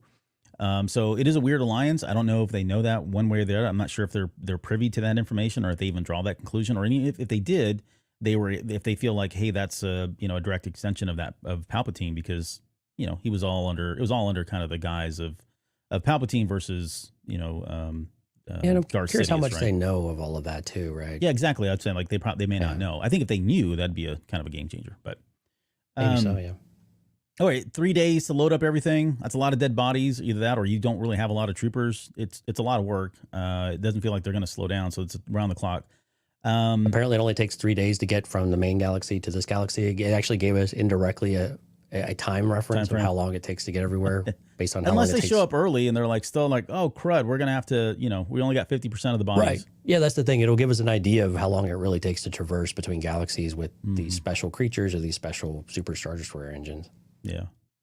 So let's talk about so we get our more with Sabine and the witches talking about how there's a loose thread. More plays on the threads of fate, going again back to Greek mythology. We talked about Baylan's idea. You know, he kind of explains, oh, that was me. Sorry, I brought her on board because I've got a better use for her, that she may be of use. I like what you were saying earlier, where she could still be used as a bargaining chip because of either getting access to something like the World Between Worlds, or if he needs Ezra specifically for something because he is a Jedi and is very Force sensitive, very powerful in the Force, he could leverage, his relationship with her, or vice versa. He makes that comment. So he, being Baylan, makes a comment about Sabine's blindness. No, it was Thrawn that said that, right? Right. That she's blinded by her obsession with finding her friend. He could, Baylan could be picking up on that as well. He could be looking at that as a way to leverage that sometime here down the road. Yeah, without question. Yeah. Yeah.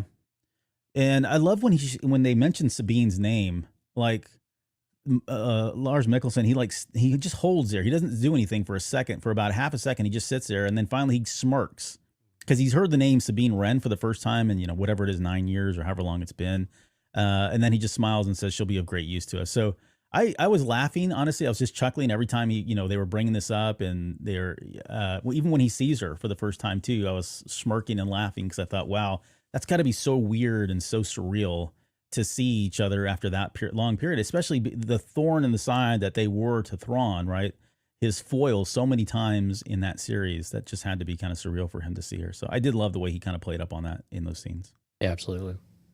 All right, then we get to Baylan Skoll, right? So we get to the confirmation that when Baylan goes up and he introduces himself, or he tells him I'm Baylan Skoll, and he says, General Baylan Skoll. So you're like, okay, well, Thrawn, again, if you don't know him, he does his homework. Right. He has a very advanced memory. Long-term memory is really great. Stuff sticks.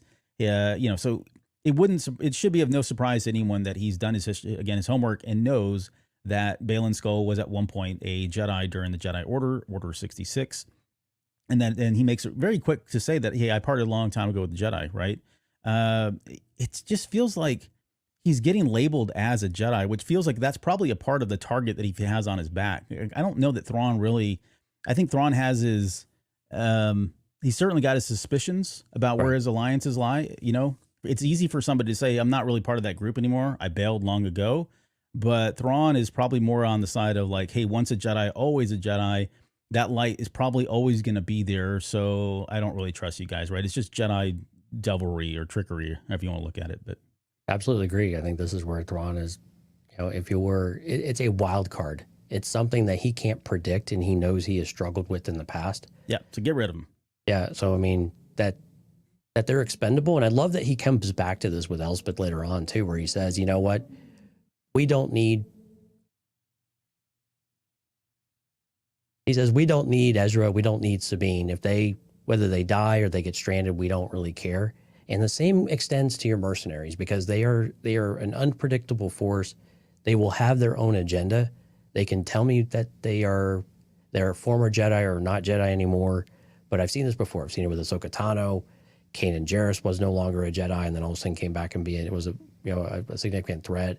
So I've learned these lessons. I don't need that ambiguity in my plan. I don't need that unknown space in my plan, because those are the things that have continued to ruin me in the past. Hello, Bendu, and I wasn't really successful there either. So yeah, again, getting those out. Now, whether he sending 2 squads of troopers was, I don't really know what that was supposed to do. Why not just leave them, I think, in general, unless it's there for surveillance, but whatever, we can debate a little bit of that. But I like that he doesn't trust them, and that he has really no intention of really taking them back with him. The one thing I thought was interesting, though, whenever he is talking to Sabine more directly, and we're skipping around a little bit here. No, it's fine. We're done with this. Let's move into that, Sabine. That's the very next thing. Yeah, I think the interesting part was that why did he mention to her, I want your thoughts on this, of why did he mention to her, hey, once this ship leaves, you're stranded here forever. Mm-hmm. And Ezra might be dead, but why do you think he told her? Like, does he expect her to want to come back? I don't. That line kind of confused me. What do you think about that? Yeah, I don't. At first, I thought he was gonna You're right. Except when he says the line, I was waiting for the payoff of instead you should do this, and we never got that. Maybe he was kind of looking at her as a bargaining chip later on. If they got back over to the galaxy, then he could have her as a prisoner.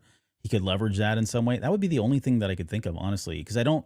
Maybe Hera, if he encounters Hera again. Maybe. So he knows what that connection is. Yeah, it could be a Hera thing, right? I don't know. It was a weird line. I didn't put a lot of thought or weight into it simply because we just moved on from there and never came back. I don't think it'll come back up again, but that would be the only thing I could think of. Yeah, I kind of equated it to, again, why not have a useful bargaining chip or something you could use because it's in your utility belt for Thrawn, and that's very important to have all the options on the table whenever you might need them. And if Hera Syndulla is still there, then he's got an option that he can use. He's got another piece on the board that he can use. Yeah. The next part here is where they were talking about. He said it's good to see a familiar face. That was a part that maybe smiled and laughed. Yeah, I liked that too. Yeah. He said thank you for helping him escape his exile, which I think he was being sincere about. Like, if everything happened as it was told to him, then yeah, he's got her to thank for it. Whether she really wanted to do it or not probably doesn't make a difference. That's the funny part about Thrawn all the time is that he is very sincere about everything he says. Yeah. Even if you can't necessarily trust that he doesn't have, there's an "and" comment later after you leave the room, but he is very sincere about everything he says. Yeah.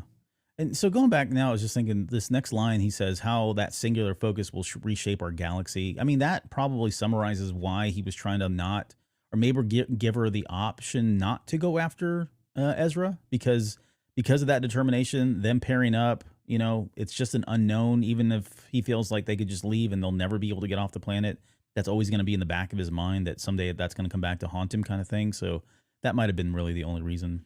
Well, it also echoes Ahsoka's comment too, right? Her decision might have fated the galaxy to something really terrible with Thrawn coming back and war and everything else that goes with it. So it's very much a parallel with what Ahsoka was trying to say to her too. Yeah. He goes on to honor Baylan's agreement, says, hey, we're going to give you a mount, we're going to give you provisions, we're going to give you your blasters, even your lightsaber, which I thought was really interesting, especially when she took the lightsaber. She looked at it like, wow, I can't believe you're actually going through with all this. I think she was a little surprised. Like maybe Baylan she was believing, but Thrawn, yeah, I don't know, man. It's kind of, I won't say it's out of character because even in Legends, there were things that he just, he followed through on because they were, he was either being held to his word, he was holding himself to his word, or they were going to be advantageous for him later down the road. Strategically, he was doing these things, even if it appeared, on face value that he was being kind. He technically wasn't, right? He's still kind of a bad guy. But, and then, she starts asking about Ezra. I love that line about there where like, if you got it out, then certainly he did kind of thing you could almost see on his face, like his eyes and his face started to turn red at that point. He says, you gambled the fate of your galaxy on that belief that he's still alive. She says, you wouldn't understand, perhaps not. So, all this was leading up to, of course, her leaving and finding Ezra. We're going to get into that here in just a little bit. We get this howler, which was like I said it looked like an Irish wolfhound, and I think that's where it's got hound or wolf in it, which, again, Dave Filoni, he might've been going there. If you get a chance, go look at an Irish wolfhound, the dogs, if you've never seen them. They've got the really long snouts and they look real brindly and kind of rough. So very similar in that case. I mean, it looks like a wolf. Yeah, it could be one a wolf. Very bat inspired as well with the ears, and even the snout to an extent had some characteristics you've seen in other interpretations of like Batman and things like that. Not Batman, but bat people type of things, right? Like from comic books and whatnot. Yeah. He warns her of the nomads. So again, they're like saying, okay, yeah, we hate you and whatever, but here's all your stuff. Good luck. Be safe out there. But he does tell her, die well. That was very nice of him. I guess. May the force be with you would have been better, but very whatever. ironic coming from an undead guy. Oh, I think he's alive. Maybe. It's possible. It's possible. So they ride off, and then we cut to the scene that I was referring to earlier, where we've got Baylan, we've got Shin, we've got Morgan Elsbeth, Thrawn's up there. They're all kind of watching, Sabine ride off, and Shin's kind of surprised because she doesn't feel like Baylan's keeping his word that, they're going to allow something to happen to her. She looks at Thrawn very oddly, almost like she's in shock after he's talking about, essentially saying, look, we can kill them off, right? We don't need to, if we need to, let's just get rid of them since we're heading out there. Baylan, and in fact, he says that you guys are going to do that. You and your master essentially are going to have to do, or what's going to happen is you guys are going to do this. And Baylan turns very abruptly, almost like he's really bothered by this, because I think part of it is, again, I don't think this was part of the original plan, but I think in his mind, he's starting to realize, like, man, I've got a target on my back. This guy thinks I'm a Jedi still, number one. Two, I have no leverage here. Everything is completely out of my control now. Wasn't expecting this to go the way it went.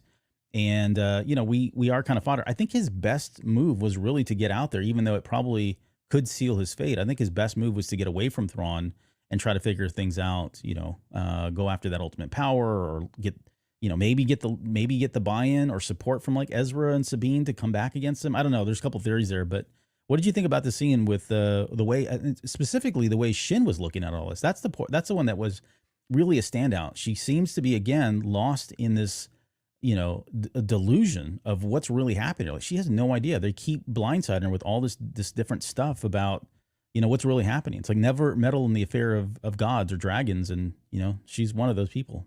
Yeah, right. And it's like, okay, all of a sudden there's another set of masters that are governing what they do. They used to be them on their own doing the mercenary thing. And now, not only is Morgan Elspeth giving them orders and treating her like trash, now she's got Thrawn, who doesn't even spare them a second glance, really, for the most part.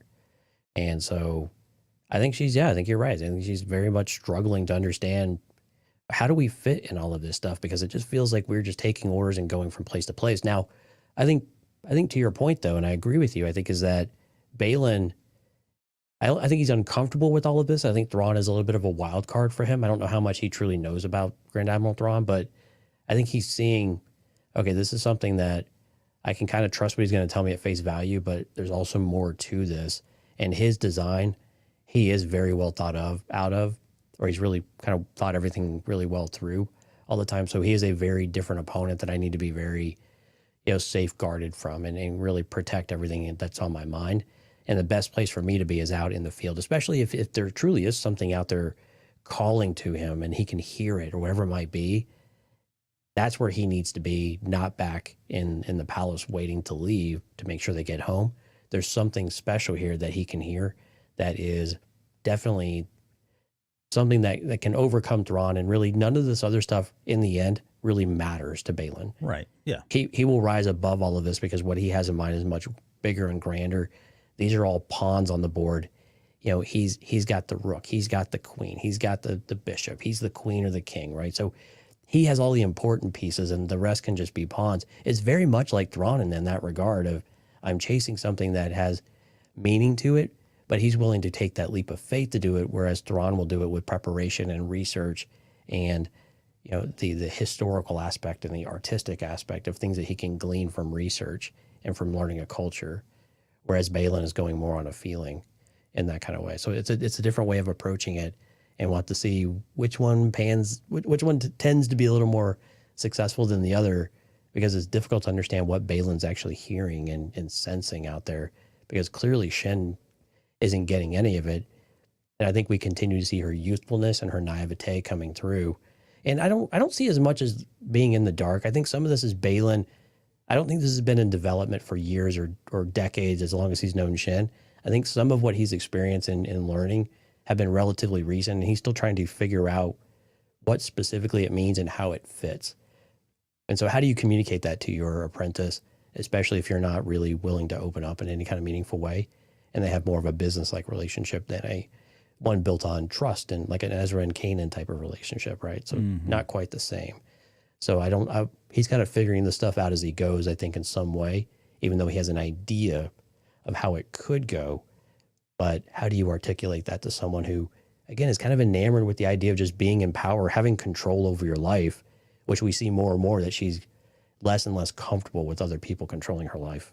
Yeah. No, it's a good point. Like, a lot of this is in the moment. He wasn't expecting to be here, wasn't expecting to see the things from the folktales. He's probably thinking about, what are my next moves? What do I need to do? Is he going to share that with her? Probably not. And maybe that's kind of what's coming through and what we're seeing from Shin Hati. So I do like that idea. And you're right. Like, it does feel like, with the exception of Ahsoka, everyone seems to be pretty confident that if they just do this one thing, nothing else matters. Right. For Thrawn, it's, if we get out of the galaxy, we're done. We're back home. Game over. For Baylan, it's, if I find this ultimate power, game over. For Sabine, it's like, hey, all I got to do is find Ezra and everything's going to be just fine. Ahsoka's probably the only one that's probably even keeled here about and realistic about, like, I don't know what's going to happen. I'm just, Right. taking this one day at a time kind of thing. Even like Morgan Elsbeth, same thing, right? She's been talking about this is all fate. Everything has been predetermined. So as long as they got back here, everything was going to work out just fine, and they've done that. So yeah, they've all kind of got their motives there. What did you think about Thrawn putting Morgan Elsbeth kind of in her place when she interjects? Only 2 squads, I recommend, doing more. She's been in control for so long, and Thrawn just has that. I love that awkward silence he allows to be there. Yeah. And before he starts educating, as to the actual plan that she will follow, but that patient impatience that you could feel that he was tolerating her. What did you think about that moment? I loved it. Like, it is like, if you think about it just logically, sure. Is he willing to go ahead and just entertain the idea that I'll go ahead and stomp them out kind of thing? Fine. I'll send two groups. And if they do it, great. If they don't and they die, that's fine too. But don't lose sight of the prize. For him is we got to get out of the galaxy, right? He just, even in this moment that we're just talking about right now, he says they just need to get back to their galaxy. Whether whoever survives, whoever's stranded here, that's all insignificant. She could care less about any of that stuff. So it is putting things in perspective for Morgan Elsbeth, even though she may not see it that way, which is, how I interpret that, I guess. So I want to just quickly talk. There was a question that came up in the chat. So Avi Fine says, how does Thrawn never find Ezra for nearly 10 years? This has been a conversation that I've seen a lot of people talk about. So here's what I would say. Number one, let's not assume anything. Okay. I think in my own headcanon, like we talked about this after they came out of hyperspace, I think the real possibility is that Thrawn suddenly had Ezra as the prisoner, right? I don't think for a minute, because he didn't have his lightsaber. He didn't have his blaster. Yeah, he had the Force. That only goes so far when you're outnumbered, as we saw with Order 66 with Force users. But I really do feel like he had the upper hand. It could be that Ezra has been in captivity with Thrawn for a number of years, and he just recently got out, right? That could be one possibility. Another possibility could be that he's been captured many times over and over again. Why Thrawn doesn't kill him?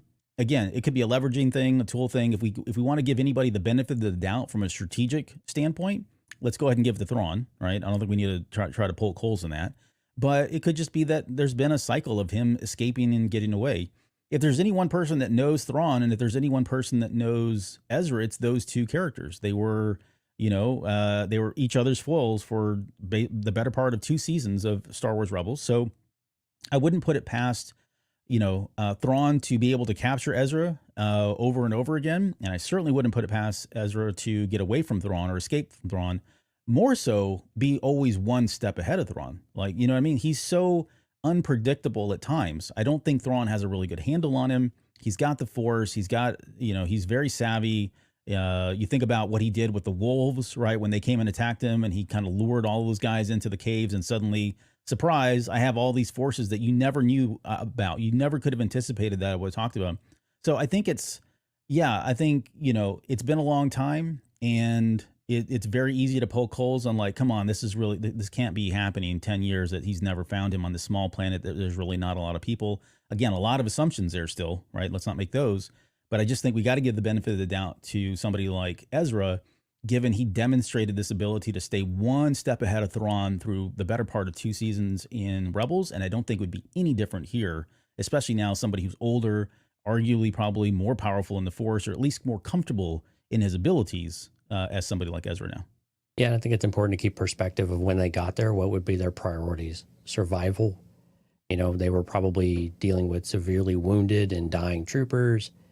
You have to kind of wonder, like, what do you do first, right? And they had different ideals. And so Ezra getting away and Thrawn not dedicating resources or anything like that to go after him or to really find him, at least in the moment, maybe for a couple of years or something like that, to me makes a lot of sense. You're building that alliance, you're rebuilding your grounding here, you're trying to rebuild your army. It's dwindled. Maybe they did use some resources and it didn't really work out for them. Maybe Ezra, killed some of the troopers or whatever it might have been too, to where Thrawn's like, okay, strategic moment here. We're not going after Ezra. We need to keep track of where he's at as best we can, because he's a threat to us in any kind of way, especially as we get closer to going home, but not necessarily our top priority. We don't need to, there's no real angle for him here, at least as far as we know right now. So let's keep tabs on him, make sure he's a safe distance from us. But also, if we do need to take him out, we can send a team, or we can, have the right moment there to go and find him when we need to. So Yeah. Something like that too. But probably keep in perspective of what is their immediate need when they get out there. It's probably just surviving. Yeah. Let's see. Dante said no benefit to killing Ezra. So why take the risk? Avi responded to his own question, said maybe Thrawn suspects Ahsoka or someone like her might try to reach them, as he suspected her in the end of the episode. So he could be using him as bait somehow. That's another possibility. It's a great possibility, honestly. So yeah, I mean, it's kind of really all about strategy, as he's talking about here. So great question. Thanks for throwing that in the chat. I don't think I have anything specific to address it. I thought we would get to it naturally, but I didn't want to lose a moment since we were kind of talking about it. Okay, so where the heck were we now? Oh, so we're at Sabine. So I did jump around. I tried to couple Sabine's journey as kind of the last piece, since it was kind of cutting back and forth, and it just would make for a better conversation. But she gets out there. She's using like that life scanner thing, very similar to what we saw a couple episodes ago, and of course in Empire Strikes Back. She gets attacked, and what I said in the chat, or I guess in the comments, or the chat, I guess in Discord that night, was we got to finally it was really amazing to watch Sabine use, her Mando stuff and then flip to the lightsaber. We'd already seen that before, but it was really cool to watch this. Like, choreography was great, everything. More than anything now, I really want a Mandalorian force sensitive, like full force sensitive kind of fighter. Maybe it's Baby Yoda or Grogu, whoever. But I mean, think about that, the potential, the powerhouse that they would be to be able to wield the lightsaber, use the force, and be proficient in all the Mando tricks and gadgetry and stuff like that. It's so intriguing. I really want to see that character now. And I don't know if we're going to get it, honestly, in Star Wars, but this may be the closest thing. But I really enjoyed everything about that little fight segment that she had there with the nomads. It's good seeing her in action solo against a crowd of people, because this is what made the Mandalorians infamous, right? In the Jedi, in the same way. So it was cool that she was on her heels. She doesn't have her helmet. She had to be resourceful. Her what's the thing that comes out of the wrist? The the lasso or whatever. Having it be electrified was kind of a cool touch. I didn't expect to see that. So that was kind of neat to have that go on. But did that electricity? Did you see that? Did it travel across the wire? Yeah, that's what it looked like, and it finally hit him and shocked him. Yeah, exactly. Yeah, that was a neat little trick. Yeah, I thought that was pretty cool. Again, the resourcefulness of the Mandalorians come through. Her battle weariness as well, and taking the guys out was kind of fun too. So. Yeah, I mean, it was a good scene, though. It was really good to see her in action and be able to use all of the weapons at her disposal, even when she's caught off guard. Sorry, my coffee was spilling there. All right, let me mark this one down. 1 minute, 1 hour, 7 minutes. Okay, back on track here. So yeah, and the band, like the Beskar coming in hand right at the right moments. I mean, sure, it was right. Just coincidental that they were shooting the armor and not the weak points in the armor. But that's how Star Wars works. Even when they were shooting her head, she had her hand up to deflect was deflecting it. So so they did try. Yeah, and that poor little guy ran off kind of all after his weapon got cut, which was funny. And then we get that little funny bit between the Howler, because the Howler. I don't know if it was. So it said it didn't have a capital H. So I'm thinking the Howler is just the name of the breed or the monster. Right. I've seen people say Howler as the name of the character. I don't think they ever gave it a name. Either way, it doesn't make a difference. But she gets after him. It was like that bad dog. It was. Right. I love that whole little bit. I mean, it just brought some levity or brevity, I should say, to the episode. When so far it's been a lot of big bads and yada yelling and screaming, doom, glory kind of thing. So it was good. And then he's whining, chasing back after her. But the question I think that a lot of people have been talking about is like, what did he smell? Like how did this dog finally find Ezra? And I've got a theory around that. I don't know that I've seen a lot of theories, honestly, but did you put any thought into why? I mean, yes, they sent her kind of off in the direction. They said they gave her the most recent intel. So based on that, she probably was able to get out to a certain area. But I mean, we're led to believe that this dog wolf thing had something, it picked up on something of all, in this big world, this big planet, and went directly to the hermit little crab guys. And any thoughts around that happen or why that would happen? Yeah, I had two theories around that one. So one, it could have been that the lingering scent of the noti maybe were out there. And so he kind of smelled the meal. And again, they linger in what that. I think the other thing could have been, if you want to say that he was, sensing Ezra in some kind of way or smelling, the scent of Ezra, he kind of gets the scent of what a Sabine is from a human perspective. And then can that be then equated in, since we know he's traveling with the noti, did that linger? And they're nomadic too, so they don't stay in one place for very long. Maybe this was a place they were at before, and they've just moved a little further down and set up camp a little further away, or whatever it might have been. But so it could be something along those of he just sensed these beings as they were out looking for food or whatever they were out there doing when they were hiding when they came across them a little bit later. And so it could have just been that residual there too. Yeah, I'm with you on the second one, I think. I don't think I think this thing was after that scent, although Sabine questions it and says, really, water? That's what you were after? I think water was just a byproduct, like after the fact. Like it was, it was there. There's water here. It's a dog. It's going to drink it, right? Especially if it's been running. So for Sabine, I think that's how she saw it because she had not seen the rock creatures yet. What I think is probably more, where my theory gets a little bit more specific is we got to remember these characters are like from another galaxy.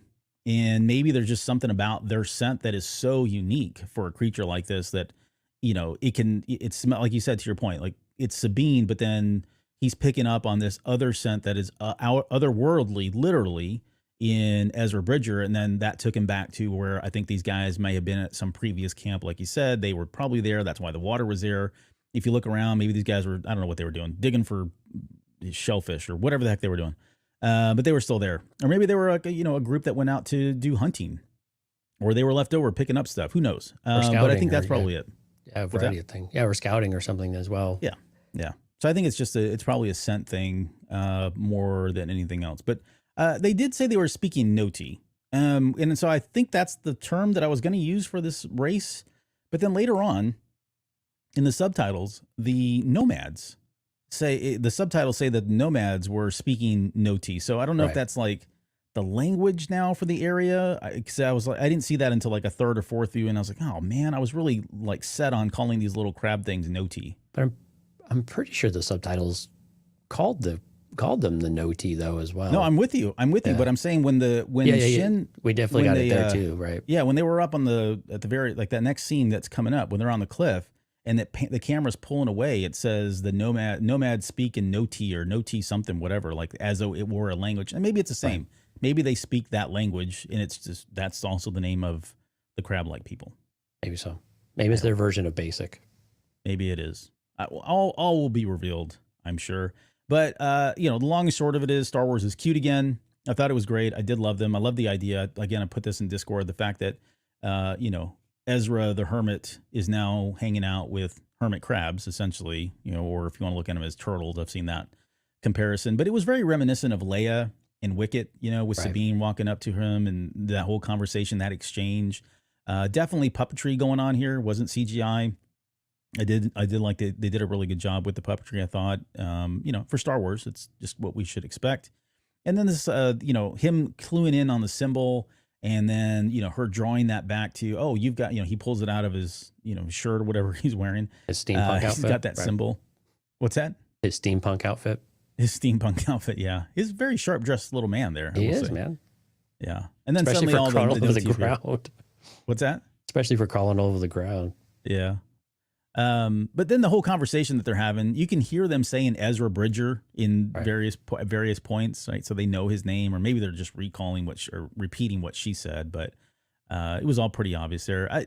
I did like the fact that Ezra kind of gave them these little medals, or I don't know, whatever it was around their neck, as being part of the tribe, being part of, as she says a little bit later, her own rebel. What did she say? Rebel force or whatever it was. Little band of rebels, yeah. Little band of rebels. It was very good. So I enjoyed everything about this. I love the fact that Star Wars is cute. It needs to be there at times, and we finally got it in the series. Anything you want to say else about the Noti, the scene, before we get into that Baylan and Shin exchange? The second. Let's get into that scene because I think that was pretty good. Yeah. All right. So I want to point out one thing. If you look at Baylan Skoll in this scene, he definitely has what I think is a kyber crystal on his belt. It's a green kyber crystal.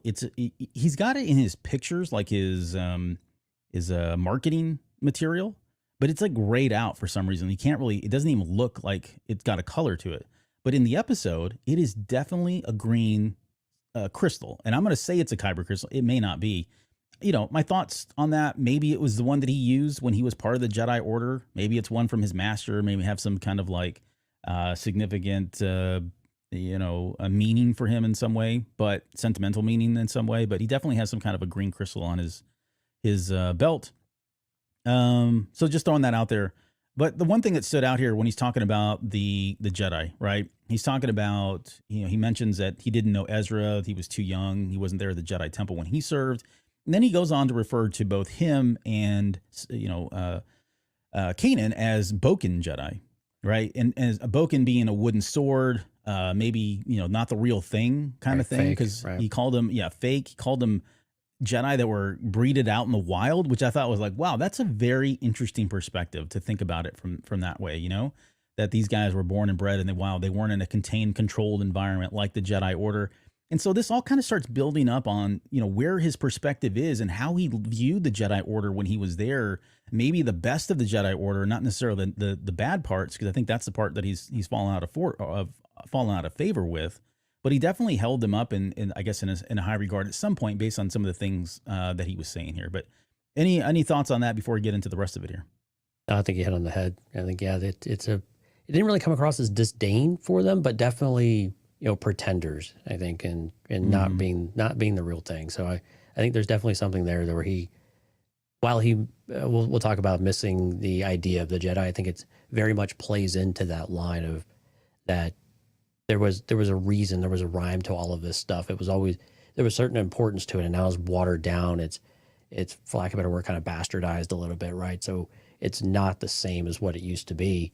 And this is the personification of what's left of the Jedi Order, which is just abysmal and just empowers him that he needs to do something about it. And again, to your theories that you've been throwing out there about rebuilding the Order or going back to the beginning, start to get more powerful throughout this speech here. Yeah. I did take this as kind of like, hey, they're part of this watered down.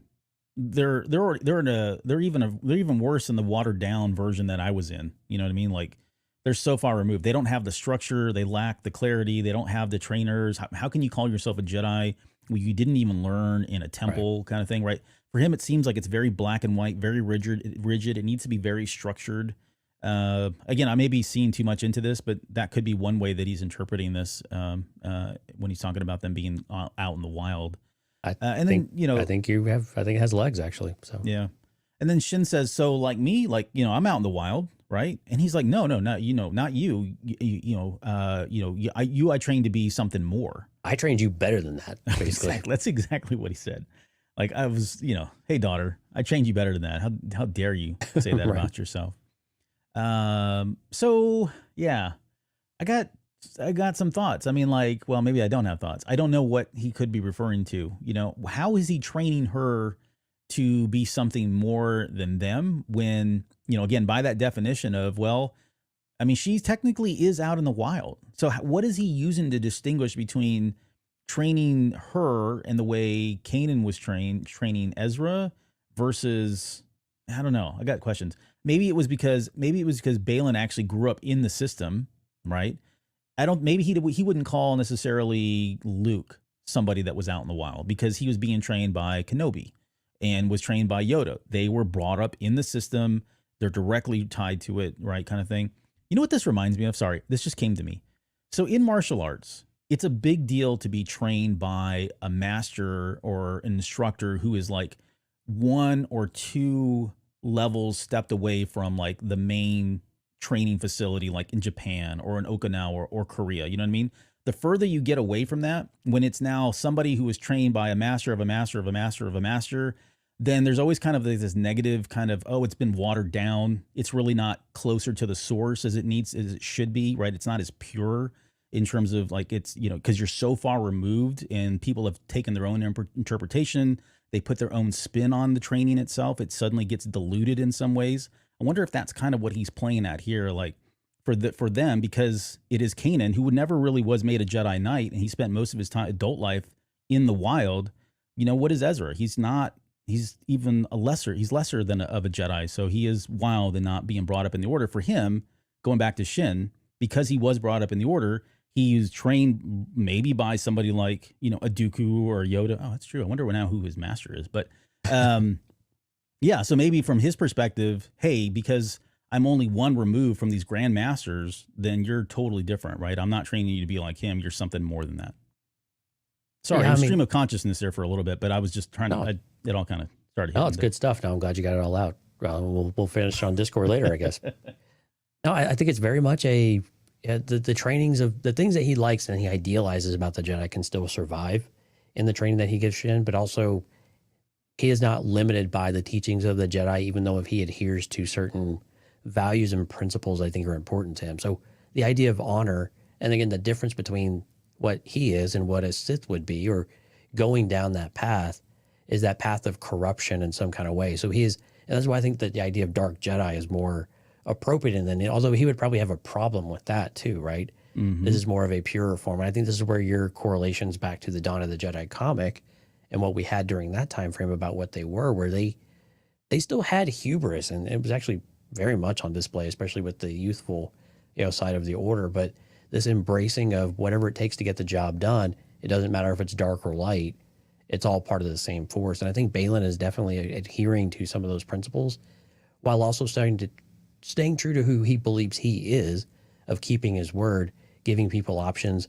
We don't need bloodshed every single time. We don't have to be the aggressor and just fuel the hate machine and fuel the violence machine. There are other ways that we can accomplish our goals that can be just as beneficial and just as rewarding for everybody if we take a moment to do it. But if you get in my way, I will squash you if you don't want to view this as mutually beneficial at the same time. So I think he's trying to teach all of those things in the Shen of saying, have values, adhere to what you believe, but also don't let anything stand in your way if you've given them the right, you've given them enough opportunity in order to come along the way or to help you on your quest.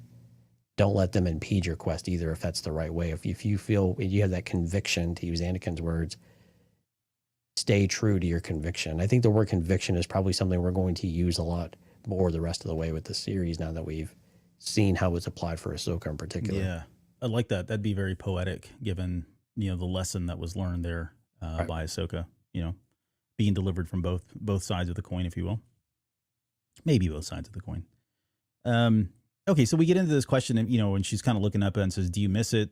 Speaking about the Jedi Order, he says, "I miss the idea of it." And I love the way he kind of like paused and he reflected on it just a little bit. He kind of tilted his head, was thinking about it. What do I really miss it? Had maybe he's considered this before, maybe he's thought about it before. But he almost talks about the idea of it with reverence. Like I said, like there's something about the Jedi Order that he does hold, with reverence. There are some aspects of it that I think he was very proud of, and he was very proud to be a part of. But much like Dooku and some of the other Jedi of the fallen, the lost 20 or whoever it was that, parted ways with the Jedi, they kind of saw through the hubris, and they kind of saw how deluded and how wrapped up and wanted to be warriors and not protectors of the galaxy, how impure they suddenly started to become. I think we're seeing a lot of that here. But it still brings to question, like, what is it that he truly wants? He goes on to say, but the truth, but not the truth, right? Not the weakness of the Jedi. There was no future there. No future in that weakness, because that weakness led to the cyclical nature of the Jedi coming in power and then the Sith coming in, light side, dark side, constantly in battle, forever fighting, right? That was part of what he was seeing there. And then Shin goes on to say that this is, as far as she sees, this is just a big wasteland. Like there's nothing here. He gets into this that next part that is like the one thing that I felt like it was very much like baiting us, and we didn't get any explanation. I think we're going to, but oh God, I wish he would have kept going on this one. But he talks about how, he once sees the Great Witch Kingdom. That was a capital. It's like a pronoun. So Witch Kingdom is, I guess, what this place is. Dath Miri. The existence of the Great Mothers confirm this. Perhaps they flee a power greater than their own. Something calls to me. Can't you hear it? Something stirs here. Can't you see it? And then we cut over to the stinking guards or whatever, those stupid nomads that show up and totally broke the scene because he was about to tell her what it was he was talking about. No, probably not. But I guess, I don't even know. I don't really have a good theory as to what it is, but it does feel like the force or some force is calling him in some way. Something is calling him. Something is stirring within him here. Probably feels it greater than he did, anywhere else. Now that he's here, he's probably like, well, we got to get out of here. I think that's why he was so quick to leave after Sabine and Ezra. We talked about World Between Worlds. We can bring in Mortis. Maybe it's the brother. Maybe it's the daughter. Maybe it's the father. It's got to be something there. It feels like all roads are going there in some way, but I just can't wrap my head around that just yet. Yeah, I don't think I can either. I mean, this is something that, it's such a great series of lines, and you're right, it really hooks you hard of saying, okay, no, we don't hear it.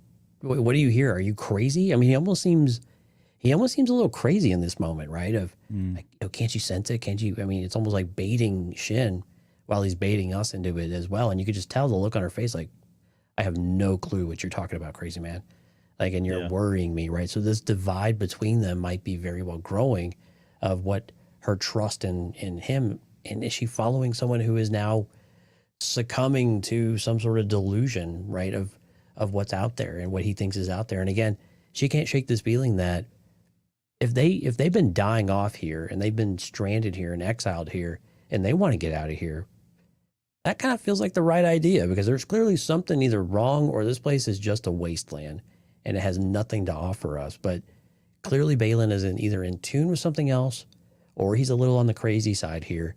I'd like the idea if it was something like Ezra and there would be some connection there, but I think that is probably not the case, because if it's calling to him, there's something else out there emanating and pulsing, right? Yeah. So it would be curious to see if Ezra has felt anything, or if we get any more dialogue between him and Sabine about what has come, what his experiences have been out there for the last many, many years, and what he has encountered and what he hears in the Force. But this is also a very different place. So is Baylan in touch enough with whatever the Force or the threads of fate, whatever we're going to call it out in this galaxy is, to be able to feel those types of things? Is it any different than back home? And maybe it's not. Maybe it's those concepts still apply and work here, but we need a little bit more context about what it is, because we're not hearing anything ourselves. It's not like when Morgan Elsbeth was hearing the voices at the henge, right? So a little different from what we hear right now in that silence. I'm wondering if that's intentional or not, to where we are supposed not to hear it for Baylan, because maybe it doesn't really exist. Yeah, I mean, I like the idea of it being Ezra. It's just that one's hard to get right behind, because it's a little I mean, he was already thinking about the power, right? When he was looking up at the stars back when they were on Cetos. Right, on Cetos, yeah. Yeah, when he was looking up and thinking about it, power beyond your wildest imagination or dreams, or whatever that comment was.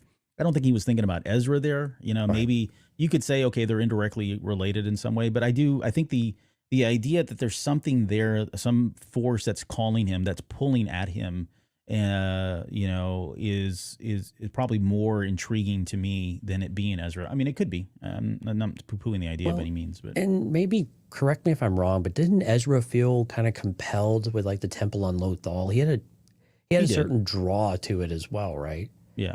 And so maybe it's kind of the inverse, the other side of that for Baylan, if there's something here that is drawing him as well. And it could be world. I think this is where, and Dante, I think, said it early on. I know other people have been thinking it and saying it in other places too, but I think this is where World Between Worlds could kind of come back. It's not really meant to call to people, but is it something unique and special enough to where, again, it's another dynamic of it that we don't understand and don't know anything of? I think Mortis would be a little bit tough to really do anything meaningful. We only have 2 episodes left, if you can believe that. So we got to kind of get to the skinny here pretty quick. So how much are we going to get? But we need something here, because unfortunately we kind of feel like Baylan Skoll's days are kind of numbered, unfortunately. I don't want me to be insensitive about that, but from a character perspective, it's difficult to see where he's at after this series. So, what is it? We need to understand that pretty quickly. And so some of those drop off to the side pretty quickly, and you're left with only a couple unless we get something kind of creative and new, which, again, totally could be on the menu for us here. We don't really know what to expect with Dave, and we know that Dave is totally okay with getting a little out there too. What if the prospect of the power, like you said, is making him crazy? Like, what if this suddenly becomes his white whale, and he's going to go to whatever ends and means to get it and become obsessed with it, and that is kind of his downfall. I mean, not a lot of runway to do that. Like, to your point, with 2 episodes left, I think if we're going to understand exactly what he's doing, maybe not in its fullest or what he's after, it feels like it's probably going to be after in this next episode or the tail end of this episode. Maybe it kind of segues into the beginning of the final episode, but we can't linger too long, because we know we've got a lot to kind of wrap up here, especially given what we talked about with the hero's journey. Hey, did you notice the color of the wolves? Black. There was a dark one and there was a light one. Oh yeah, when they rode off, I noticed it. Yeah. When that scene where they're riding at you, I was like, oh look, it's them chasing the moon and the sun. You can kind of see them in the background too. But yeah, Again, just little Easter eggs. Yeah, it's him doing that fun stuff. Okay, we get to the trailer park where, and I made the comment about that bro was up there with his antenna trying to catch the Cowboys game before it came on. He's like, whoa, what are these guys doing here?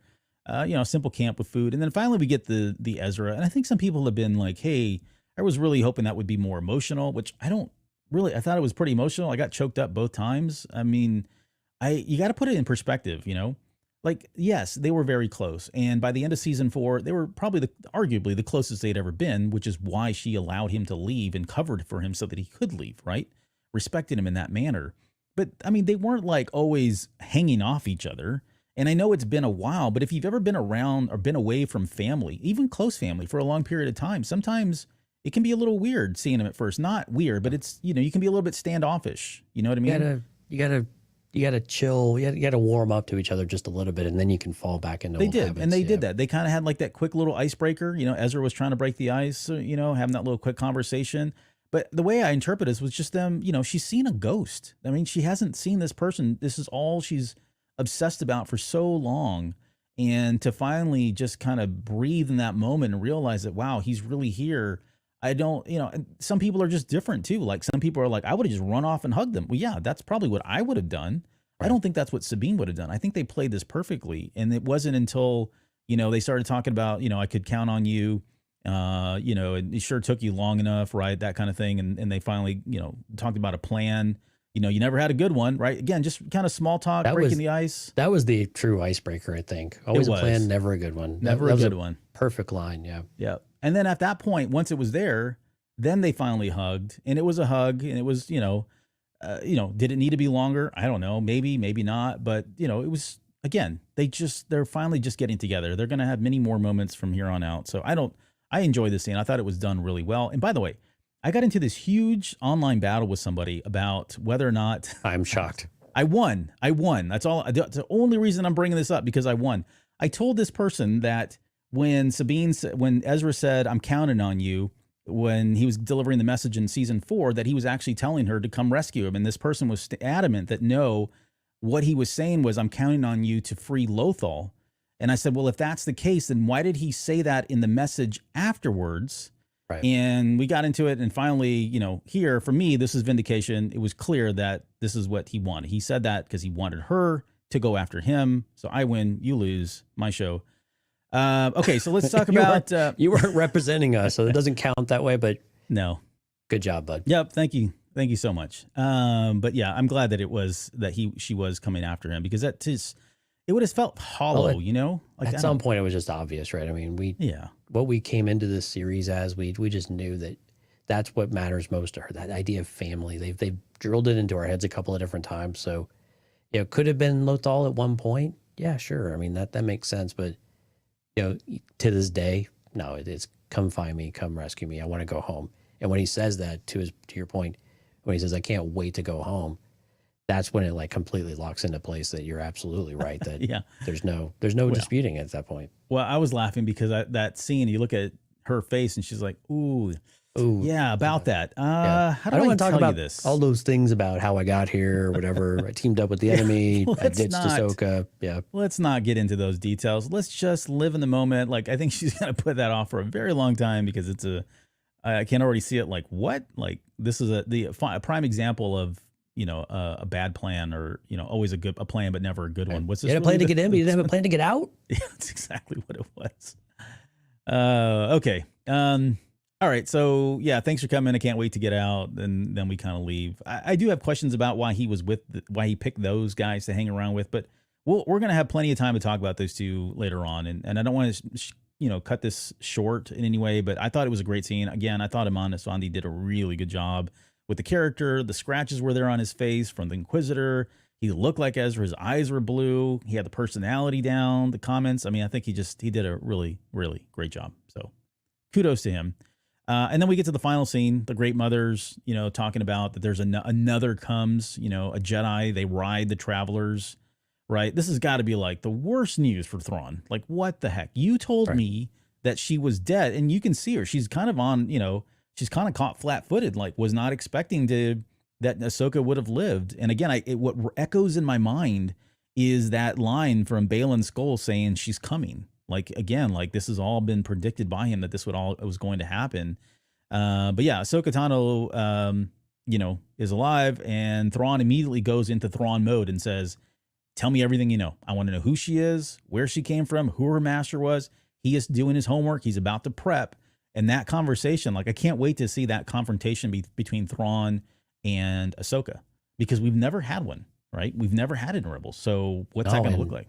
And especially when Anakin's name comes around and how he puts all that together. Yeah, that's going to be really cool to see what they decide to do with that. And we talked about the number of people in Star Wars that know that Anakin Skywalker eventually became Darth Vader.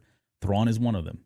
Right. So will he play that card? Is he going to try to play into that emotion and play into that, the cover up almost, if you will? I wonder, and there's a lot of, it's going to be emotionally fueled. So I can't wait for that discussion, showdown, whatever it's going to be. Okay. Now, what I've been wanting to ask you all night for is, so Thrawn says that, he's in the need of their dark magic once again. And of course they say that, threads of fate demand it, but what does he want to do with their dark magic? Well, I got a million theories, but I think you only get one. Well, so I'll give you the most obvious, like I wouldn't say obvious, but I think the most plausible one, at least given what we know so far, would be to animate, come up with some forces to fight Ahsoka. Right, he's got very little as it is. He's got one Jedi come in, very powerful. He doesn't. Morgan Elsbeth probably, she's already lost against him. So I think it's going to be something similar to that, or leveraging them, that I'm going to need you to fight her with dark magic. Now, wouldn't that be something, right? Ahsoka versus those three witches, and they're wielding dark, Night Sister magic while she's trying to fight them. That could be a battle, but I think it's really just that. I don't think it's anything more than that, although your mind can go a lot of different ways with this. But I think he's just saying, look, I need something to equalize this this powerful force user that's about to show up at my doorstep, because she's going to throw a wrench in all of our plans to get off planet. So, but what do you think? What do you think is going to be, what's he asking for here from the witches? Oh, I know what I'm hoping for. I'm hoping for, same as you, kind of a Night Sister versus Ahsoka battle, and kind of a battle royale. And we see what exactly it is. I'm really curious if Thrawn has been able to study them and understand what else they are truly capable of. I'm assuming that answer is probably yes, 1,000 times over. He's seen what they are, especially these night troopers. I have a feeling they're calling them night troopers for a very specific reason, being reanimated. Night Sisters, undead. Night troopers, right? Yeah, exactly. They're enhanced by Night Sister magic. Sorry. Right. So while their alliances to Thrawn, they were definitely brought back to life with them. So again, there's another aspect you could say that they are going to raise more troops from the dead or something to that extent. But I really like the idea that they would be the force, again, to counterbalance Ahsoka being the Jedi that she is. And of course, then any other Jedi that decides to show up, or non-Jedi that decides to show up as well. Right. Sabine and Ezra, yeah. Or even Skoll and Hati Baylan as well, Skoll, right? And Shin Hati, yep. So there's a lot of randoms, and I'm with you. This is most unwelcome news, right? This is not what he wanted to hear, because this is when things go sideways. But to your point, now I've got something that can counteract some of that. So let's see how this goes. Let's see how this can play out. And I really hope that we're going to get that scene, because I think Night Sister versus Jedi are always a really entertaining, scene. We got this in Rebels. It was really, really cool. It was very, spiritual in that kind of way with ghosts and everything else. But this one, be really curious to see what they can do and how they fight against the Jedi in this way. I think would be a lot of fun to see what the old school witches do here. With their magic. Do they work? Do they do things differently? Are they more powerful here on their home turf, right, in their galaxy? We don't know. Is it still green? Yeah, I just want to know these things. Yeah, right. Is it still green? Maybe it changes color. The last thing we'll do, I just want to go to the comments real quick. Dante says it's probably a cloning facility inside the mountain. I don't know if he's being serious, but wouldn't that be something? The Night Sisters are cloning. Danny gave us a heart. Thank you, Danny, for being here. And then Jennifer said, I wonder if we'll see the Ahsoka Thrawn interaction in the series. I hope so, man. That conversation is going to be fire all the way through. I just can't wait. I mean, finally, at last, they finally, have this direct confrontation after all these years of kind of going around each other. All right. Well, that's it. Have a good night. No, thanks for being here. I mean, honestly, it was like 8 billion people in the chat once again. I don't even know how many we had. So it was a great conversation. Thanks for all of the interaction. And I know you have a list. Did you get everybody? I do. Yeah. We had like 3+ dozen, I think, at one point. So yeah, thanks to everyone for coming out to the live stream. Music Train, Sky, My Star Wars Guys, Alexandra, Steph, Jack, Sky, Alex, JJ Skywalker, Kathy, Riz, Jorge, Fisto, Fury, Mike, Polish Kid 88, Skywalker's Academy, Revan Reborn, Dante, Hard Countered, Avi, Fine, Danny, and Jennifer. Thank you all so much for coming out. We really do appreciate it. If you're listening to the show, cantinacast.com/YouTube. We'd love to have you come out. If you'd like to be notified, subscribe, hit the little bell. If you're watching the video and you enjoyed this, we hope that you'll send us a like, leave us a comment, and down below, tell us your favorite part of the episode, what you're looking forward to, what we think we can see coming next. What do you think about Baylan Skoll? What is he actually hearing? What are your theories out there? We'd love to hear them in the comments. Please do let us know. We appreciate you coming out and joining us, though.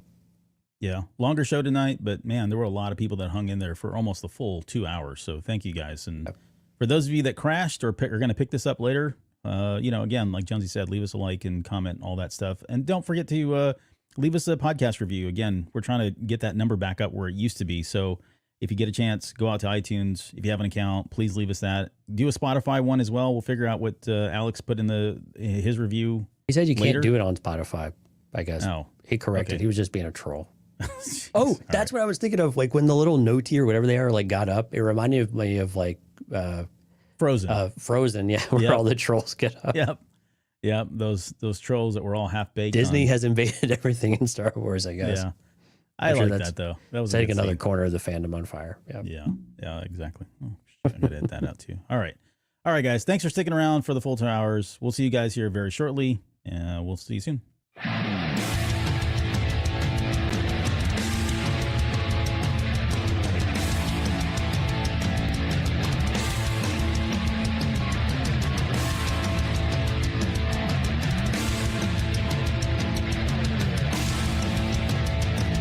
You're still listening? Wow, that's amazing. Well, I'm here to give you the disclaimer. Normally we do a big, long, drawn-out disclaimer thing saying what's what and who's what and all that other stuff, but I think you guys kind of know that Lucasfilm and Disney have no affiliation with us at all, and we have none with them. We talk about Star Wars, which is their property, and all that other good, fun stuff, but I think you can tell which is our stuff and which is their stuff. If you can't, well, then send a lawyer to send an email to me, and I'll be glad to chat with them. Other than that, you know what's what, so that's your disclaimer.